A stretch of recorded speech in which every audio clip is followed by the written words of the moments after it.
ਵਾਹਿਗੁਰੂ ਜੀ ਕਾ ਖਾਲਸਾ ਵਾਹਿਗੁਰੂ ਜੀ ਕੀ ਫਤਿਹ। ਦੁਨੀਆ ਭਰ ਵਿੱਚ ਟੀਵੀ 84 ਦੇਖ ਰਹੇ ਸਮੂਹ ਦਰਸ਼ਕਾਂ ਨੂੰ ਮੈਂ ਅੱਜ ਦੇ ਇਸ ਸੱਚੋ ਸੱਚ ਪ੍ਰੋਗਰਾਮ ਦੇ ਵਿੱਚ ਜੀ ਆਇਆਂ ਨੂੰ ਕਹਿਣਾ।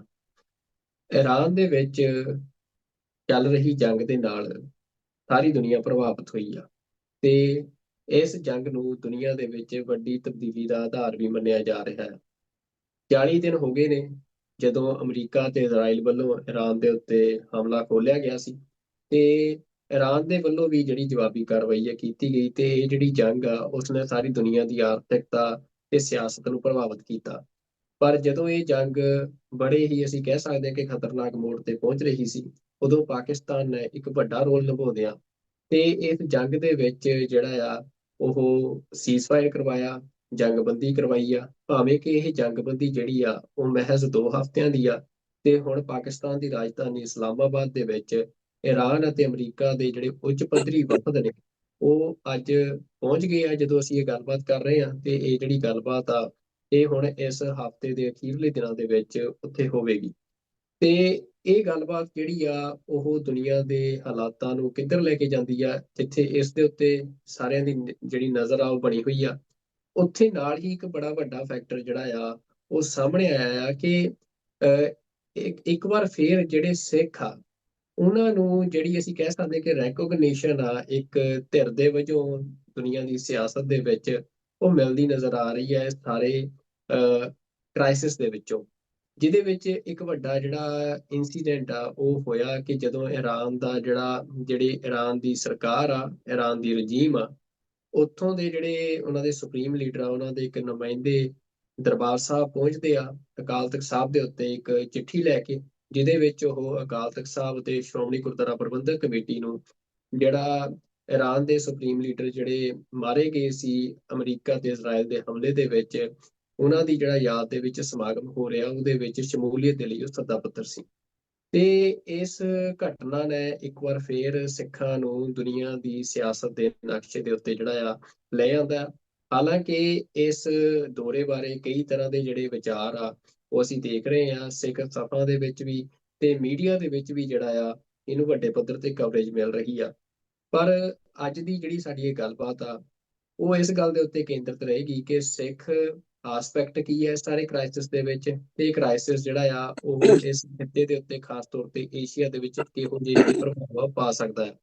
ਤੇ ਸੱਚੋ ਸੱਚ ਪ੍ਰੋਗਰਾਮ ਦੇ ਵਿੱਚ ਹਰ ਵਾਰ ਦੀ ਤਰ੍ਹਾਂ ਅੱਜ ਵੀ ਡਾਕਟਰ ਅਮਰਜੀਤ ਸਿੰਘ ਸਾਡੇ ਨਾਲ ਇਸ ਮਸਲੇ ਦੇ ਉੱਤੇ ਵਿਚਾਰ ਕਰਨ ਦੇ ਲਈ ਮੌਜੂਦ ਰਹਿਣਗੇ। ਤੇ ਡਾਕਟਰ ਸਾਹਿਬ ਜੀ, ਮੈਂ ਤੁਹਾਨੂੰ ਸਭ ਤੋਂ ਪਹਿਲਾਂ ਜੀ ਆਇਆਂ ਨੂੰ ਕਹਿੰਦਾ ਜੀ। ਵਾਹਿਗੁਰੂ ਜੀ ਕਾ ਖਾਲਸਾ ਵਾਹਿਗੁਰੂ ਜੀ ਕੀ ਫਤਿਹ। ਹਾਂਜੀ ਭਾਈ ਸੁਖਵਿੰਦਰ ਸਿੰਘ ਜੀ, ਤੁਹਾਨੂੰ ਵੀ ਔਰ ਟੀਵੀ 84 ਦੇ ਸੋਹਣੇ ਸੁਨੱਖੇ ਪਿਆਰੇ ਬਹੁਤ ਪ੍ਰਬੁੱਧ ਸਾਡੇ ਦਰਸ਼ਕਾਂ ਨੂੰ ਵੀ ਵਾਹਿਗੁਰੂ ਜੀ ਕਾ ਖਾਲਸਾ ਵਾਹਿਗੁਰੂ ਜੀ ਕੀ ਫਤਿਹ। ਸਾਡੇ ਬਹੁਤ ਹੀ ਪਿਆਰੇ ਮੁਸਲਮਾਨ ਭੈਣਾਂ ਭਰਾਵਾਂ ਨੂੰ ਅਸਲਾਮ ਵਾਲੇਕਮ। ਗੰਗਾ ਜਮਨੀ ਤਹਿਜ਼ੀਬ ਦੇ ਹਿੰਦੂ ਤਵੀਆਂ ਨੂੰ ਨਮੋ ਨਮੈ ਤੇ ਹੋਰ ਸਭ ਵੀਰਾਂ ਭੈਣਾਂ ਨੂੰ ਅਦਾਬਰਸ।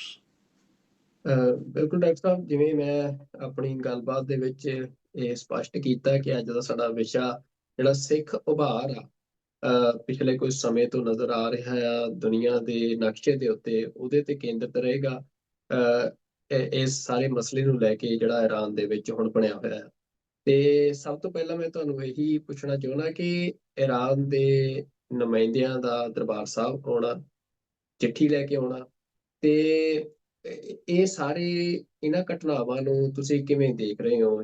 ਮਤਲਬ ਸਿੱਖ ਉਭਾਰ ਜਿਹੜਾ ਹੋ ਰਿਹਾ ਆ ਗਲੋਬਲ ਪੋਲਿਟਿਕਸ ਦੇ ਵਿੱਚ ਉਹਦੇ ਨਾਲ ਜੋੜ ਕੇ ਤੁਸੀਂ ਇਸ ਘਟਨਾ ਨੂੰ ਕਿਵੇਂ ਨਰੇਟ ਕਰੋਗੇ?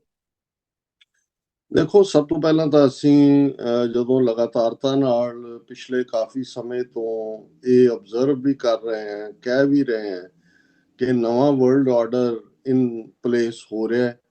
ਪੋਸਟ ਸੈਕੰਡ ਵਰਲਡ ਵਾਰ ਜਿਹੜੀਆਂ ਦੁਨਿਆਵੀ ਲੈਵਲ ਦੀਆਂ ਸੰਸਥਾਵਾਂ ਉਹ ਯੂਨਾਈਟਿਡ ਨੇਸ਼ਨਸ ਹੋਏ ਜਾਂ ਈਵਨ ਹੁਣ ਜਦੋਂ ਡਾਲਰ ਐਜ਼ ਏ ਕਰੰਸੀ ਨਾ ਰਹਿਣ ਦੀ ਥਾਂ ਈਵਨ ਬ੍ਰਿਕਸ ਵੱਲੋਂ ਆਪਣੀ ਕਰੰਸੀ ਦੀ ਗੱਲ ਜਾਂ ਡਿਫਰੈਂਟ ਬਲੌਕਸ ਦੀ ਗੱਲ ਤੁਰ ਰਹੀ ਸੀ। ਇਸੇ ਤਰ੍ਹਾਂ ਈਵਨ ਅਸੀਂ ਦੇਖਿਆ ਕਿ ਯੂਕਰੇਨ ਕ੍ਰਾਈਸਿਸ ਨੂੰ ਲੈ ਕੇ ਨੈਟੋ ਔਰ ਅਮਰੀਕਾ ਦੇ ਵਿੱਚ ਵੀ ਖੜਕੀ, ਜਿਹੜੀ ਕਿ ਇਸ 40 ਰੋਜ਼ਾ ਕ੍ਰਾਈਸਿਸ ਦੇ ਵਿੱਚ ਗੱਲ ਪੀਕ ਤੇ ਇੱਥੋਂ ਤੱਕ ਪਹੁੰਚੀ ਕਿ ਅੱਜ ਜਦੋਂ ਕਿ ਉਹਨਾਂ ਦੇ ਨੈਟੋ ਦੇ ਜਿਹੜੇ ਮੇਨ ਕਰਤੇ ਧਰਤੇ ਨੇ ਉਹਨਾਂ ਦੀ ਕਲੋਜ਼ ਰੂਮ ਬੰਦ ਕਮਰਾ ਪ੍ਰੈਜ਼ੀਡੈਂਟ ਟਰੰਪ ਦੇ ਨਾਲ ਮੁਲਾਕਾਤ ਹੋਈ। ਔਰ ਜਦੋਂ ਪੁੱਛਿਆ ਗਿਆ ਉਹਨਾਂ ਦੀ ਪ੍ਰੈਸ ਸੈਕਟਰੀ ਨੂੰ ਕਿ ਜਿਵੇਂ ਪ੍ਰੈਜ਼ੀਡੈਂਟ ਟਰੰਪ ਨੇ ਕਿਹਾ ਕਿ ਵੀ ਉਹ ਨੈਟੋ ਚੋਂ ਬਾਹਰ ਆ ਰਹੇ ਨੇ, ਇਹਦੇ ਬਾਰੇ ਕੋਈ ਗੱਲਬਾਤ ਹੋਈ? ਉਹਨਾਂ ਨੇ ਕਿਹਾ ਕਿ ਜੀ ਇਹ ਵੀ ਏਜੰਡੇ ਦੇ ਉੱਤੇ ਸੀ। ਹਾਲਾਂਕਿ ਅੱਜ ਵੀ ਪ੍ਰੈਜ਼ੀਡੈਂਟ ਟਰੰਪ ਨੇ ਬੜੇ ਗੁੱਸੇ ਦਾ ਇਜ਼ਹਾਰ ਕਰਦਿਆਂ ਕਿਹਾ ਕਿ ਜਿਨ੍ਹਾਂ ਨੇ ਨੈਟੋ ਮੁਲਕਾਂ ਨੇ ਸਾਡਾ ਸਾਥ ਨਹੀਂ ਦਿੱਤਾ, ਅਸੀਂ ਉਹਨਾਂ ਦੇ ਉੱਤੇ ਐਕਸਟਰਾ ਟੈਰਿਫ ਲਾਵਾਂਗੇ। ਔਰ ਬਾਹਰ ਨਿਕਲਣ ਦੀ ਗੱਲ ਭਾਵੇਂ ਅੱਜ ਉਹਨਾਂ ਨੇ ਨਹੀਂ ਕੀਤੀ, ਪਰ ਇਹ ਆਲਰੇਡੀ ਸਾਹਮਣੇ ਹੈ। ਸੋ ਜੇ ਅਸੀਂ ਦੇਖੀਏ ਵੀ, ਕਿਉਂਕਿ ਦੇਖੋ ਯੂਰਪ ਸਭ ਤੋਂ ਅਹਿਮੀਅਤ ਰੱਖਦਾ ਹੈ ਦੁਨੀਆ ਦੇ ਵਿੱਚ ਕਲੋਨੀਅਲ ਪੀਰੀਅਡ ਤੋਂ ਬਾਅਦ, ਕਿਉਂਕਿ ਜਿਹੜਾ ਦੁਨੀਆ ਦੀ ਕੋਲੋਨਾਈਜੇਸ਼ਨ ਕੀਤੀ, ਏਸ਼ੀਆ ਹੋਏ, ਅਫਰੀਕਾ ਹੋਏ ਔਰ ਦੂਸਰੇ ਸਾਊਥ ਅਮਰੀਕਾ ਕੰਟੀਨੈਂਟਸ ਦੀ, ਯੂਰਪੀਅਨ ਪਾਵਰਸ ਨੇ ਕੀਤੀ।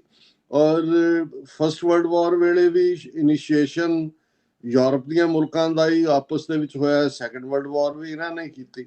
ਔਰ ਦੋਨੋਂ ਵਰਲਡ ਵਾਰਸ ਵੇਲੇ, ਫਸਟ ਵਰਲਡ ਵਾਰ ਵੇਲੇ ਅਮਰੀਕਾ ਦੀ ਥੋੜੀ ਲਿਮਿਟਡ ਐਂਟਰੀ ਸੀ, ਪਰ ਅਮਰੀਕਾ ਡਿਸਾਈਡਿੰਗ ਫੈਕਟਰ ਸੀ। ਸੈਕੰਡ ਵਰਲਡ ਵਾਰ ਵੇਲੇ ਫੁੱਲ ਫਲੈਜਡ, ਭਾਵੇਂ ਅੱਧਾ 2.5 ਸਾਲ ਅਮਰੀਕਾ ਨਿਊਟਰਲ ਜ਼ੋਨ ਤੇ ਖੜਾ ਸੀ, ਉਹਦੀ ਫੁੱਲ ਫਲੈਜਡ ਪਾਰਟਿਸਿਪੇਸ਼ਨ ਸੀ। ਔਰ ਐਟੋਮਿਕ ਪਾਵਰ ਦੇ ਯੂਜ਼ ਦੇ ਨਾਲ ਹੀਰੋਸ਼ੀਮਾ ਨਾਗਾਸਾਕੀ 'ਚ ਜਿਹੜਾ ਉਹ ਵਰਲਡ ਵਾਰ 2 ਦਾ ਅੰਤ ਹੋਇਆ। ਔਰ ਇਵੇਂ ਨਵੀਆਂ ਪਾਵਰ ਸੋਵੀਅਤ ਯੂਨੀਅਨ ਔਰ ਅਮਰੀਕਾ ਜਿਹੜੀਆਂ ਦੋ ਗਲੋਬਲ ਪਾਵਰਸ ਉੱਭਰੀਆਂ। ਔਰ ਜ਼ਾਹਰ ਹੈ ਫਿਰ ਅਸੀਂ ਉਸ ਤੋਂ ਵਾਕਿਫ ਹੈ ਕਿ ਉਸ ਦੌਰ 'ਚ ਜਿਹੜੀ ਹੈ ਯੂਨਾਈਟਿਡ ਨੇਸ਼ਨਸ ਦੀ ਹੋਂਦ ਹੁੰਦੀ ਹੈ। ਔਰ ਅੱਜ ਜਦੋਂ ਅਸੀਂ ਇਹ ਗੱਲ ਕਰ ਰਹੇ ਹਾਂ ਕਿ ਵੀ ਇੰਨਾ ਵੱਡਾ ਕ੍ਰਾਈਸਿਸ, ਜਿਸ ਦੇ ਵਿੱਚ ਆਲਮੋਸਟ, ਜੇ ਇਹਨੂੰ ਭਾਵੇਂ ਥਰਡ ਵਰਲਡ ਵਾਰ ਤਾਂ ਨਹੀਂ ਕਿਹਾ ਜਾਏਗਾ, ਪਰ ਉਹਦਾ ਪ੍ਰੋਟੋਟਾਈਪ ਹੈ, ਕਿਉਂਕਿ ਆਲਮੋਸਟ 8-9 ਮੁਲਕ ਇਹਦੇ 'ਚ ਇਨਵੋਲਵ ਹੋਏ। ਖਾੜੀ ਦੇ ਜਿੰਨੇ ਗਲਫ ਦੇ ਮੁਲਕ ਨੇ ਉਹ ਵੀ ਉਹਦਾ ਹਿੱਸਾ ਨੇ।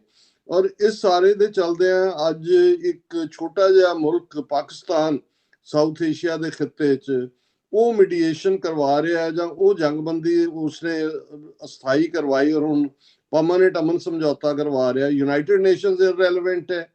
ਅਮਰੀਕਾ ਜਿਸ ਦੇ ਸਹਾਰੇ, ਨੈਟੋ ਦੇ ਸਹਾਰੇ ਅਮਰੀਕਾ ਨੇ ਸਾਰੀਆਂ ਜੰਗਾਂ, ਜੇ ਤੁਸੀਂ 45 ਤੋਂ ਬਾਅਦ ਦੇਖੋ, ਆ ਹੁਣ ਲੇਟੈਸਟ ਅਫਗਾਨਿਸਤਾਨ ਦੀ ਜੰਗ ਵੇਲੇ ਵੀ 20 ਸਾਲ ਨੈਟੋ ਫੋਰਸਿਸ ਅਮਰੀਕਾ ਦਾ ਹਿੱਸਾ ਸੀ। ਸੋ ਇਹ ਜਿਹੜੀ ਚੇਂਜ ਹੈ ਇਹ ਗਲੋਬਲ ਹੈ।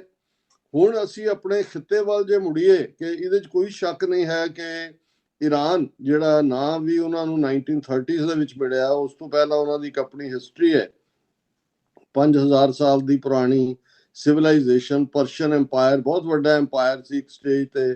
ਮਿਡਲ ਈਸਟ ਵੀ ਉਹਨਾਂ ਦੀ ਜਿਹੜੀ ਹੈ ਉਸ ਐਮਪਾਇਰ ਦਾ ਹਿੱਸਾ ਸੀ। ਲੇਕਿਨ ਆਇਲ ਜਿਹੜਾ ਜਾਂ ਗੈਸ ਜਿਹੜਾ ਕਿ ਤੀਸਰਾ ਵੱਡਾ ਭੰਡਾਰ ਈਰਾਨ ਦੇ ਕੋਲ ਹੈ ਦੁਨੀਆ ਦੇ ਵਿੱਚ, ਇਹਦੀ ਬਦੌਲਤ ਜੇ ਉੱਥੇ ਡੈਮੋਕ੍ਰੈਟਿਕਲੀ ਚੇਂਜ ਹੋਈ 1953 ਦੇ ਵਿੱਚ, ਜਦੋਂ ਡਾਕਟਰ ਮੁਸੱਦਕ ਜਿਹੜੇ ਪ੍ਰੋਪਰਲੀ ਚੁਣ ਕੇ ਆਏ ਸੀ, ਅੱਜ ਇਹ ਪਾਰਟ ਆਫ ਦਾ ਹਿਸਟਰੀ ਹੈ, ਡੀਕਲਾਸੀਫਾਈ ਇਨਫੋਰਮੇਸ਼ਨ ਹੋਈ ਹੈ ਕਿ ਕਿਵੇਂ M16 UK ਦੀ, ਕਿਉਂਕਿ ਈਰਾਨ ਦੇ ਉੱਤੇ ਇੰਗਲੈਂਡ ਦਾ ਪ੍ਰਭਾਵ ਸੀ, ਆਇਲ ਕੰਪਨੀ ਜਿਹੜੀਆਂ ਬ੍ਰਿਟਿਸ਼ ਆਇਲ, ਉਹ ਈਰਾਨ ਦੇ ਆਇਲ ਦੇ ਉੱਤੇ ਡਿਪੈਂਡ ਕਰਦੀਆਂ ਸੀ। ਸੋ MI6 ਨੇ ਇਨੀਸ਼ੀਏਟ ਕੀਤਾ, CIA ਨੂੰ ਨਾਲ ਲਿਆ, ਔਰ 1953 ਦੇ ਵਿੱਚ ਮੁਸੱਦਕ ਦਾ ਤਖਤਾ ਪਲਟ ਕੇ ਜਿਹੜੇ ਸ਼ਾਹ ਰਜ਼ਾ ਪਹਿਲਵੀ ਹੈ ਉਸ ਨੂੰ ਵਾਪਸ ਉਹਨਾਂ ਨੇ ਤਖਤ ਤੇ ਬਿਠਾਇਆ। ਔਰ ਫਿਰ ਅਸੀਂ ਦੇਖਦੇ ਹਾਂ 1979 ਤੱਕ ਪਹੁੰਚਦੇ ਹਾਂ, ਜਦੋਂ ਆਇਤੁੱਲਾ ਖਮੀਨੀ, ਜਿਹੜਾ 18 ਸਾਲ ਜਲਾਵਤਨੀ ਤੋਂ ਬਾਅਦ, ਜਿਹਦੇ ਚੋਂ ਕਰਬਲਾ 'ਚ ਵੀ ਰਿਹਾ, ਫਰਾਂਸ ਵੀ ਰਿਹਾ, ਉਹ ਵਾਪਸ ਗਿਆ। ਤੇ ਫਿਰ 47 ਸਾਲ ਦਾ ਸਫ਼ਰ ਹੈ ਉਦੋਂ ਤੋਂ ਲੈ ਕੇ ਹੁਣ ਤੱਕ, ਜਦੋਂ ਅਸੀਂ 40 ਰੋਜ਼ਾ ਕ੍ਰਾਈਸਿਸ ਦੀ ਗੱਲ ਕਰ ਰਹੇ ਹਾਂ। ਅਸੀਂ ਇਨਰ ਜੇ ਪੋਲਿਟਿਕਸ ਦੇ ਵਿੱਚ ਨਾ ਵੀ ਜਾਈਏ ਤੇ ਇੱਕ ਗੱਲ ਸਮਝ ਆਉਂਦੀ ਹੈ ਕਿ ਜਿੰਨੇ ਵੀ ਨਾਤੇ ਬਣਦੇ ਨੇ, ਅਲਾਇੰਸਿਸ ਬਣਦੇ ਨੇ, ਗਰੁੱਪ ਬਣਦੇ ਨੇ, ਬਲਾਕ ਬਣਦੇ ਨੇ, ਉਹ ਸਾਰੇ ਹਿੱਤਾਂ ਨਾਲ ਜੁੜੇ ਹੁੰਦੇ ਨੇ, vested interest, economical interest, military interest. So ਇਸ ਸਾਰੇ ਦੇ ਵਿੱਚ ਇਹਦੇ 'ਚ ਕੋਈ ਦੋ ਰਾਵਾਂ ਨਹੀਂ ਨੇ ਕਿ ਸੈਕੰਡ ਵਰਲਡ ਵਾਰ ਦੇ ਵੇਲੇ ਈਰਾਨ ਨੇ ਜਿਹੜਾ ਉਸ ਵੇਲੇ ਆਪਣੇ ਆਪ ਨੂੰ ਨਿਊਟਰਲ ਡਿਕਲੇਅਰ ਕੀਤਾ ਸੀ, ਇਹਦੇ ਬਾਵਜੂਦ ਬ੍ਰਿਟਿਸ਼ਰਸ ਨੇ ਉਹਨਾਂ ਨੂੰ ਡਰੈਗ ਕੀਤਾ। ਔਰ ਜ਼ਾਹਰ ਹੈ ਕਿ ਉਹਨੂੰ ਸ਼ਾਹ ਰਜ਼ਾ ਪਹਿਲਵੀ ਨੂੰ ਉਹਨਾਂ ਨੇ ਇੰਸਟਾਲ ਕਰੀ ਰੱਖਿਆ 1953 ਤੱਕ, ਫਿਰ ਉਸ ਤੋਂ ਬਾਅਦ ਵਾਪਸ ਉਸ ਨੂੰ ਪਾਵਰ ਦਿੱਤੀ। ਹੁਣ ਜਿਹੜਾ ਇਹ 40 ਰੋਜ਼ਾ ਆਪਸੀ ਟਕਰਾਅ ਹੋਇਆ, ਇਸ ਦੇ ਹੁਣ ਬਹੁਤ ਸਾਰੇ, ਕੁਝ ਨਿਊਯਾਰਕ ਟਾਈਮਸ ਦੀਆਂ ਸਟੋਰੀਜ਼ ਨੇ, ਕੁਝ Wall Street general, financial Times, ਕੋਈ ਵਾਈਟ ਹਾਊਸ ਲੀਕਸ, ਔਰ ਦੂਸਰਾ ਅਸੀਂ ਦੇਖਦੇ ਹਾਂ। ਹੁਣ ਇਸ ਸਾਰੇ 'ਚ ਜੇ ਅਸੀਂ ਇੱਕ ਪਾਰਟ ਨੂੰ ਦੇਖੀਏ ਤੇ ਅਮਰੀਕਾ ਨੇ ਜਿਹੜੀਆਂ ਗਲਫ ਸਟੇਟਸ ਨੇ ਉਹਨਾਂ ਨੂੰ ਤਾਂ ਆਪਣੇ ਜਿਹੜਾ ਉਹ ਖੰਭਾ ਥੱਲੇ ਲਿਆ ਹੀ ਹੋਇਆ ਸੀ, ਆਪਣੇ ਅੱਡੇ 50,000 ਤੋਂ ਜ਼ਿਆਦਾ ਅਮਰੀਕਨ ਸੋਲਜਰ ਬੇਸਿਸ, ਕਿਉਂਕਿ ਇਹ post first world war Ottoman Empire ਖਤਮ ਹੋਣ ਤੋਂ ਬਾਅਦ ਮਿਡਲ ਈਸਟ ਦੇ ਇਹ ਨਕਸ਼ੇ ਜਿਹੜੇ ਨੇ ਡਰਾ ਕੀਤੇ ਗਏ ਸੀ। ਲੇਕਿਨ ਜਦੋਂ ਅਸੀਂ ਈਰਾਨ ਦਾ ਅੱਜ ਸਟੇਟਸ ਦੇਖਦੇ ਹਾਂ ਜਾਂ ਇਸ ਕ੍ਰਾਈਸਿਸ ਜਦੋਂ ਇਜ਼ਰਾਈਲ ਅਮਰੀਕਾ ਨੂੰ ਲੈ ਕੇ ਜਾਂਦਾ, ਇਹਦੇ 'ਚ ਕੋਈ ਸ਼ੱਕ ਨਹੀਂ ਹੈ ਕਿ ਅਮਰੀਕਾ ਦੇ ਏਜੰਡੇ ਤੇ ਵੀ Iran as a trouble making entity ਹਮੇਸ਼ਾ ਰਿਹਾ ਹੈ।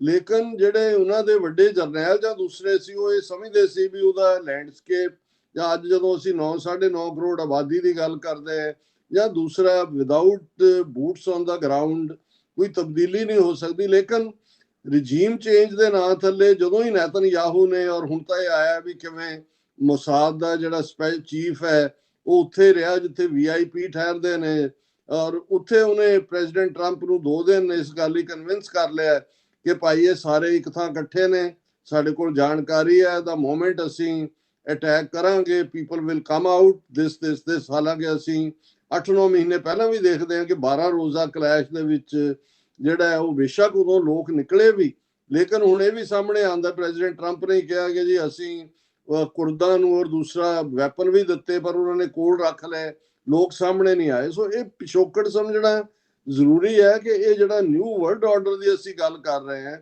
ਉਹਦੇ ਥੱਲੇ ਉਹ ਪੈਂਟਾਗਨ ਦੀ ਸਕੀਮ ਹੈ ਜਾਂ ਇਜ਼ਰਾਈਲ ਦਾ ਉਸ ਦੇ ਵਿੱਚ ਸਿੱਧਾ ਜਾਂ ਅਸਿੱਧਾ ਪਹਿਲੀ ਸਟੇਜ ਤੇ ਕੀ ਰੋਲ ਹੈ। ਪਰ ਇਹਦੇ 'ਚ ਕੋਈ ਦੋ ਰਾਵਾਂ ਨਹੀਂ ਨੇ ਕਿ ਹੁਣ ਦੇ ਦੌਰ ਦੇ ਵਿੱਚ ਨੇਤਨਯਾਹੂ ਨੇ ਇਸ ਕ੍ਰਾਈਸਿਸ ਨੂੰ ਪੈਦਾ ਕਰਨ 'ਚ ਪ੍ਰਾਈਮ ਰੋਲ ਅਦਾ ਕੀਤਾ। ਤੇ ਜਦੋਂ ਹੁਣ ਅਸੀਂ 2 ਹਫ਼ਤੇ ਦੇ ਸੀਜ਼ ਫਾਇਰ ਦੀ ਗੱਲ ਕਰਦੇ ਹਾਂ, ਅਮਨ ਸਮਝੌਤੇ ਦੀ ਗੱਲ ਕਰਦੇ ਹਾਂ, ਤੇ ਇਸ ਨੂੰ ਸਾਬੋਤਾਜ ਕਰਨ ਲਈ ਵੀ ਨੇਤਨਯਾਹੂ ਜਿਹੜਾ ਉਹ ਵੱਡਾ ਰੋਲ ਅਦਾ ਕਰ ਰਿਹਾ। ਔਰ ਉਹਦਾ ਅਸੀਂ ਦੇਖਿਆ ਕਿ 40ਵੇਂ ਰੋਜ਼ ਜਦੋਂ ਸੁੱਖ ਦਾ ਸਾਹ ਲੈ ਰਹੇ ਸੀ, ਦੁਨੀਆ ਭਰ 'ਚ ਹੋਇਆ ਕਿ ਭਾਈ ਪ੍ਰੈਜ਼ੀਡੈਂਟ ਟਰੰਪ ਦੀ ਥ੍ਰੈਟ ਸੀ ਕਿ ਸਿਵਲਾਈਜੇਸ਼ਨ ਮਿਟਾ ਦੇਵਾਂਗੇ, ਸਟੋਨ ਏਜ 'ਚ ਲੈ ਜਾਵਾਂਗੇ, ਤਾਂ ਉਸੇ ਰਾਤ 40 ਦਿਨਾਂ ਦਾ ਸਭ ਤੋਂ ਵਰਸਟ ਅਟੈਕ ਇਜ਼ਰਾਈਲ ਨੇ ਲੈਬਨਾਨ ਦੇ ਉੱਤੇ ਕੀਤਾ। 300 ਤੋਂ ਜ਼ਿਆਦਾ ਲੋਕ ਮਰੇ, 1200 ਤੋਂ ਜ਼ਿਆਦਾ ਜ਼ਖਮੀ ਨੇ, ਪਤਾ ਨਹੀਂ ਕਿੰਨੇ 100 ਟਾਰਗੇਟ ਜਿਹੜੇ ਨੇ ਉਹਨਾਂ ਨੇ ਸਟ੍ਰਾਈਕ ਕੀਤੇ। ਸੋ ਅੱਜ ਜਦੋਂ ਅਸੀਂ ਗੱਲਬਾਤ ਕਰ ਰਹੇ ਹਾਂ, ਆਲਰੇਡੀ ਜਿਹੜਾ ਫਰਾਈਡੇ ਦਾ ਜਿਹੜਾ ਦਿਨ ਹੈ ਉਹ ਗੱਲਬਾਤ ਦੇ ਲਈ ਇਸਲਾਮਾਬਾਦ ਰੈੱਡ ਜ਼ੋਨ ਦੇ ਵਿੱਚ ਪੂਰੀ ਸਿਕਿਉਰਿਟੀ ਦੇ ਥੱਲੇ, ਇਧਰੋਂ ਵਿਟਕੌਫ ਔਰ ਕੁਸ਼ਨਰ ਜਿਹੜੇ ਪਹਿਲਾਂ 2 ਜਿਨ੍ਹਾਂ ਨੇ ਇੱਕ ਉਹਨਾਂ 'ਚ ਸਨ ਇਨ ਲਾਅ ਨੇ ਮਿਸਟਰ ਕੁਸ਼ਨਰ, ਵਿਟਕੌਫ ਉਹਨਾਂ ਦੇ ਪਾਰਟਨਰ ਨੇ ਪ੍ਰੈਜ਼ੀਡੈਂਟ ਟਰੰਪ ਦੇ, ਇਹਨਾਂ ਨੇ ਹੀ 2 ਜਿਹੜੇ ਦੌਰ ਜਿਹੜੇ ਕਿ ਪਹਿਲਾਂ ਮਸਕਟ ਦੇ ਵਿੱਚ ਔਰ ਜਨੀਵਾ ਦੇ ਵਿੱਚ ਜਿਹੜੀ ਗੱਲਬਾਤ ਸੀ ਉਹਦੇ 'ਚ ਇਹ 2 ਸੀ। ਲੇਕਿਨ ਈਰਾਨ ਨੇ ਇਹਨਾਂ ਨੂੰ ਬੇਇਤਬਾਰੇ ਕਿਹਾ ਸੀ, ਔਰ ਹੁਣ ਵਾਲੀ ਗੱਲਬਾਤ ਨੂੰ ਅਮਰੀਕਾ ਦੇ ਪਾਰਟ ਤੋਂ ਵਾਈਸ ਪ੍ਰੈਜ਼ੀਡੈਂਟ ਜਿਹੜੇ ਮਿਸਟਰ ਵੈਂਸ ਉਹ ਲੀਡ ਕਰ ਰਹੇ ਨੇ। ਆਲਰੇਡੀ ਈਰਾਨ ਦੇ ਪੱਖ ਤੋਂ ਵੀ ਜਿਹੜਾ ਹੈ ਉਹਨਾਂ ਦੀ ਹਾਈ ਸਿਕਿਉਰਿਟੀ ਦੇ ਥੱਲੇ ਅਮਰੀਕਨ ਜੈਟਸ ਨੇ ਕੰਪਨੀ ਕਰਕੇ ਉਹਨਾਂ ਦੇ ਜਿਹੜੇ ਪ੍ਰੋਮੀਨੈਂਟ ਡੈਲੀਗੇਸ਼ਨ ਹੈ ਉਹਨਾਂ ਨੂੰ ਲਿਆਂਦਾ, ਕਿਉਂਕਿ ਉਹਨਾਂ ਨੂੰ ਇਹ ਵੀ ਫੀਅਰ ਹੈ ਵੀ ਫਿਰ ਇਜ਼ਰਾਈਲ ਜਿਵੇਂ ਉਹਨਾਂ ਨੇ ਹਮਾਸ ਨਾਲ ਗੱਲਬਾਤ ਵੇਲੇ ਜਾਂ ਦੂਸਰੇ ਵੇਲੇ ਜਿਹੜਾ ਅਟੈਕ ਕਰਕੇ ਮਾਰਨ ਦੀ ਕੋਸ਼ਿਸ਼ ਕੀਤੀ, ਇਵੇਂ ਨਾ ਹੋਏ। ਹੁਣ ਇਹਨਾਂ ਫੈਕਟਰਸ ਦੇ ਵਿੱਚ ਅਸੀਂ ਦੇਖਦੇ ਹਾਂ ਵੀ ਪਹਿਲੀ ਗੱਲ ਤੇ ਅਸੀਂ ਇਹ ਸਮਝੀਏ, ਜਦੋਂ ਅਸੀਂ ਸਿੱਖ ਫੈਕਟਰ ਦੀ ਗੱਲ ਕਰਦੇ ਹਾਂ, ਜੇ ਅਸੀਂ ਜਸਟ 1.5 ਸਦੀ ਪਿੱਛੇ ਜਾਈਏ ਤੇ ਇੱਕ ਪੀਰੀਅਡ ਦੇ ਵਿੱਚ, ਕਿਉਂਕਿ ਜਦੋਂ ਅਸੀਂ ਈਰਾਨ ਦੀ ਗੱਲ ਕਰਦੇ ਹਾਂ, ਪੁਰਾਣਾ ਪਰਸ਼ੀਆ ਉਹ ਸਾਡੇ ਸਾਹਮਣੇ ਆਉਂਦਾ ਹੈ, ਫਿਰ ਨਾਦਰ ਸ਼ਾਹ ਵੀ ਸਾਡੇ ਸਾਹਮਣੇ ਆਉਂਦਾ ਜਿਹੜਾ ਇੱਕੋ ਇੱਕ ਅਟੈਕ ਸਾਡੇ ਖਿੱਤੇ ਰਾਹੀਂ ਦਿੱਲੀ ਤੱਕ ਜਾਣ ਦਾ ਹੋਇਆ। ਉਹ 1739 ਦੇ ਵਿੱਚ ਸੀ, ਜਦੋਂ ਕਿ ਨਾਦਰ ਸ਼ਾਹ ਨੇ, ਜਿਹਨੂੰ ਲੁਟੇਰਾ ਹੀ ਲਿਖਿਆ ਜਾਂਦਾ ਹੈ, ਪੰਜਾਬ ਦੇ ਹਾਲਾਂ ਕੁਝ ਹਲਕਿਆਂ 'ਚ ਕਿਹਾ ਗਿਆ ਜੀ ਉਹਨੇ ਦਰਬਾਰ ਸਾਹਿਬ ਤੇ ਹਮਲਾ ਕੀਤਾ। ਇਹ ਗੱਲ ਠੀਕ ਨਹੀਂ ਹੈ, ਮੈਂ ਹਿਸਟੋਰੀਕਲੀ ਕਰੈਕਟ ਕਰਦੇ ਹਾਂ। ਦਿੱਲੀ ਉਹਨੇ ਲੁੱਟੀ ਬਹੁਤ ਚੰਗੀ ਤਰ੍ਹਾਂ, ਔਰ ਕਈ ਗੱਡਿਆਂ ਦੇ ਵਿੱਚ ਸੋਨਾ, ਚਾਂਦੀ, ਹੀਰੇ ਜਵਾਹਰਾਤ ਸਣੇ ਕੋਹ ਨੂਰ ਹੀਰੇ ਦੇ ਵੀ ਜਿਹੜਾ ਨਾਦਰ ਸ਼ਾਹ ਲੈ ਗਿਆ ਸੀ। ਪੰਜਾਬ 'ਚੋਂ ਜਦੋਂ ਵਾਪਸ ਗੁਜ਼ਰਿਆ ਉਸ ਵੇਲੇ ਜਿਹੜੇ ਨੇ ਨਵਾਬ ਕਪੂਰ ਸਿੰਘ ਸਿੱਖਾਂ ਦੇ ਜਥੇਦਾਰ ਸਨ, ਉਹਨਾਂ ਨੇ ਇਹ ਜਿਹੜਾ ਆਵਾਜ਼ ਦਿੱਤੀ ਸੀ ਕਿ ਨਾਦਰ ਆਇਆ, ਨਾਦਰ ਆਇਆ, ਲੋਕਾਂ 'ਚ ਖੌਫ ਦੀ ਦੁਹਾਈ ਸੀ। ਉਹਨਾਂ ਨੇ ਕਿਹਾ ਵੀ ਕੀ ਹੋਇਆ ਜੇ ਨਾਦਰ ਆਇਆ, ਜਦੋਂ ਕਿ ਕਾਦਰ ਮੌਜੂਦ ਹੈ। ਔਰ ਖਾਲਸੇ ਨੇ ਨਾਦਰ ਸ਼ਾਹ ਨੂੰ ਜਿਹੜਾ ਉਹ ਥਾਂ ਤੇ ਰੋਕ ਕੇ ਲੁੱਟਿਆ ਵੀ, ਤਿੰਨੋਂ ਦਰਿਆਵਾਂ ਦੇ ਜਿਹੜੇ ਦੁਆਬੇ ਕ੍ਰਾਸ ਕਰਦੇ ਆ। ਔਰ ਉਹ ਜਿਹੜਾ ਪਪੂਲਰ ਡਾਇਲੌਗ ਹੈ ਜ਼ਕਰੀਆ ਖਾਨ ਦੇ ਨਾਲ ਜਿਹਦਾ ਜ਼ਿਕਰ ਹੁੰਦਾ ਹੈ, ਕਿ ਨਾਦਰ ਸ਼ਾਹ ਨੇ ਫਿਰ ਜ਼ਕਰੀਆ ਖਾਨ ਨੂੰ ਵਾਰਨ ਕੀਤਾ ਸੀ ਕਿ ਇਹਨਾਂ ਚੋਂ ਹਕੂਮਤ ਦੀ ਖੁਸ਼ਬੂ ਆਉਂਦੀ ਹੈ ਜਾਂ ਇਹਨਾਂ ਚੋਂ ਹਕੂਮਤ ਦੀ ਬੂ ਆਉਂਦੀ ਹੈ, ਕਦੇ ਇਸ ਧਰਤੀ ਤੇ ਰਾਜ ਕਰ ਸਕਦੇ ਨੇ। ਇਸ ਤੋਂ ਬਿਨਾਂ ਕੋਈ ਸਿੱਧੇ ਤੌਰ ਦੇ ਉੱਤੇ ਹਾਲਾਂ ਸਿੱਖ ਰਾਜ ਦੇ ਵੇਲੇ, ਕਿਉਂਕਿ ਜਿਵੇਂ ਅੱਜ ਜਿਸ ਫਾਰਮ ਦੇ ਵਿੱਚ ਈਰਾਨ ਮੁਲਕ ਹੈ, ਇਹ ਕਿਉਂਕਿ ਅੱਡ-ਅੱਡ ਈਰਾਨ ਦੇ ਵਿੱਚ ਅਸੀਂ ਦੇਖੀਏ ਕਿ 55% ਉਹਨਾਂ ਦੇ ਓਰੀਜਨਲ ਜਿਹੜੇ ਪਰਸ਼ੀਅਨ ਲੋਕ ਨੇ, 15-20% ਜਿਹੜੇ ਨੇ ਉਹ ਅਜ਼ਰੀ ਨੇ, 5-10% ਬਲੋਚ ਨੇ, 5-10% ਕੁਰਦ ਨੇ, ਔਰ ਕੁਝ ਉਸ ਤੋਂ ਵੀ ਪਹਿਲੇ ਜਿਹੜੇ ਜ਼ੋਰੈਸਟਰੀਅਨ ਜਾਂ ਦੂਸਰੇ ਨੇ ਉਹ ਓਰੀਜਨ ਦੇ ਨੇ।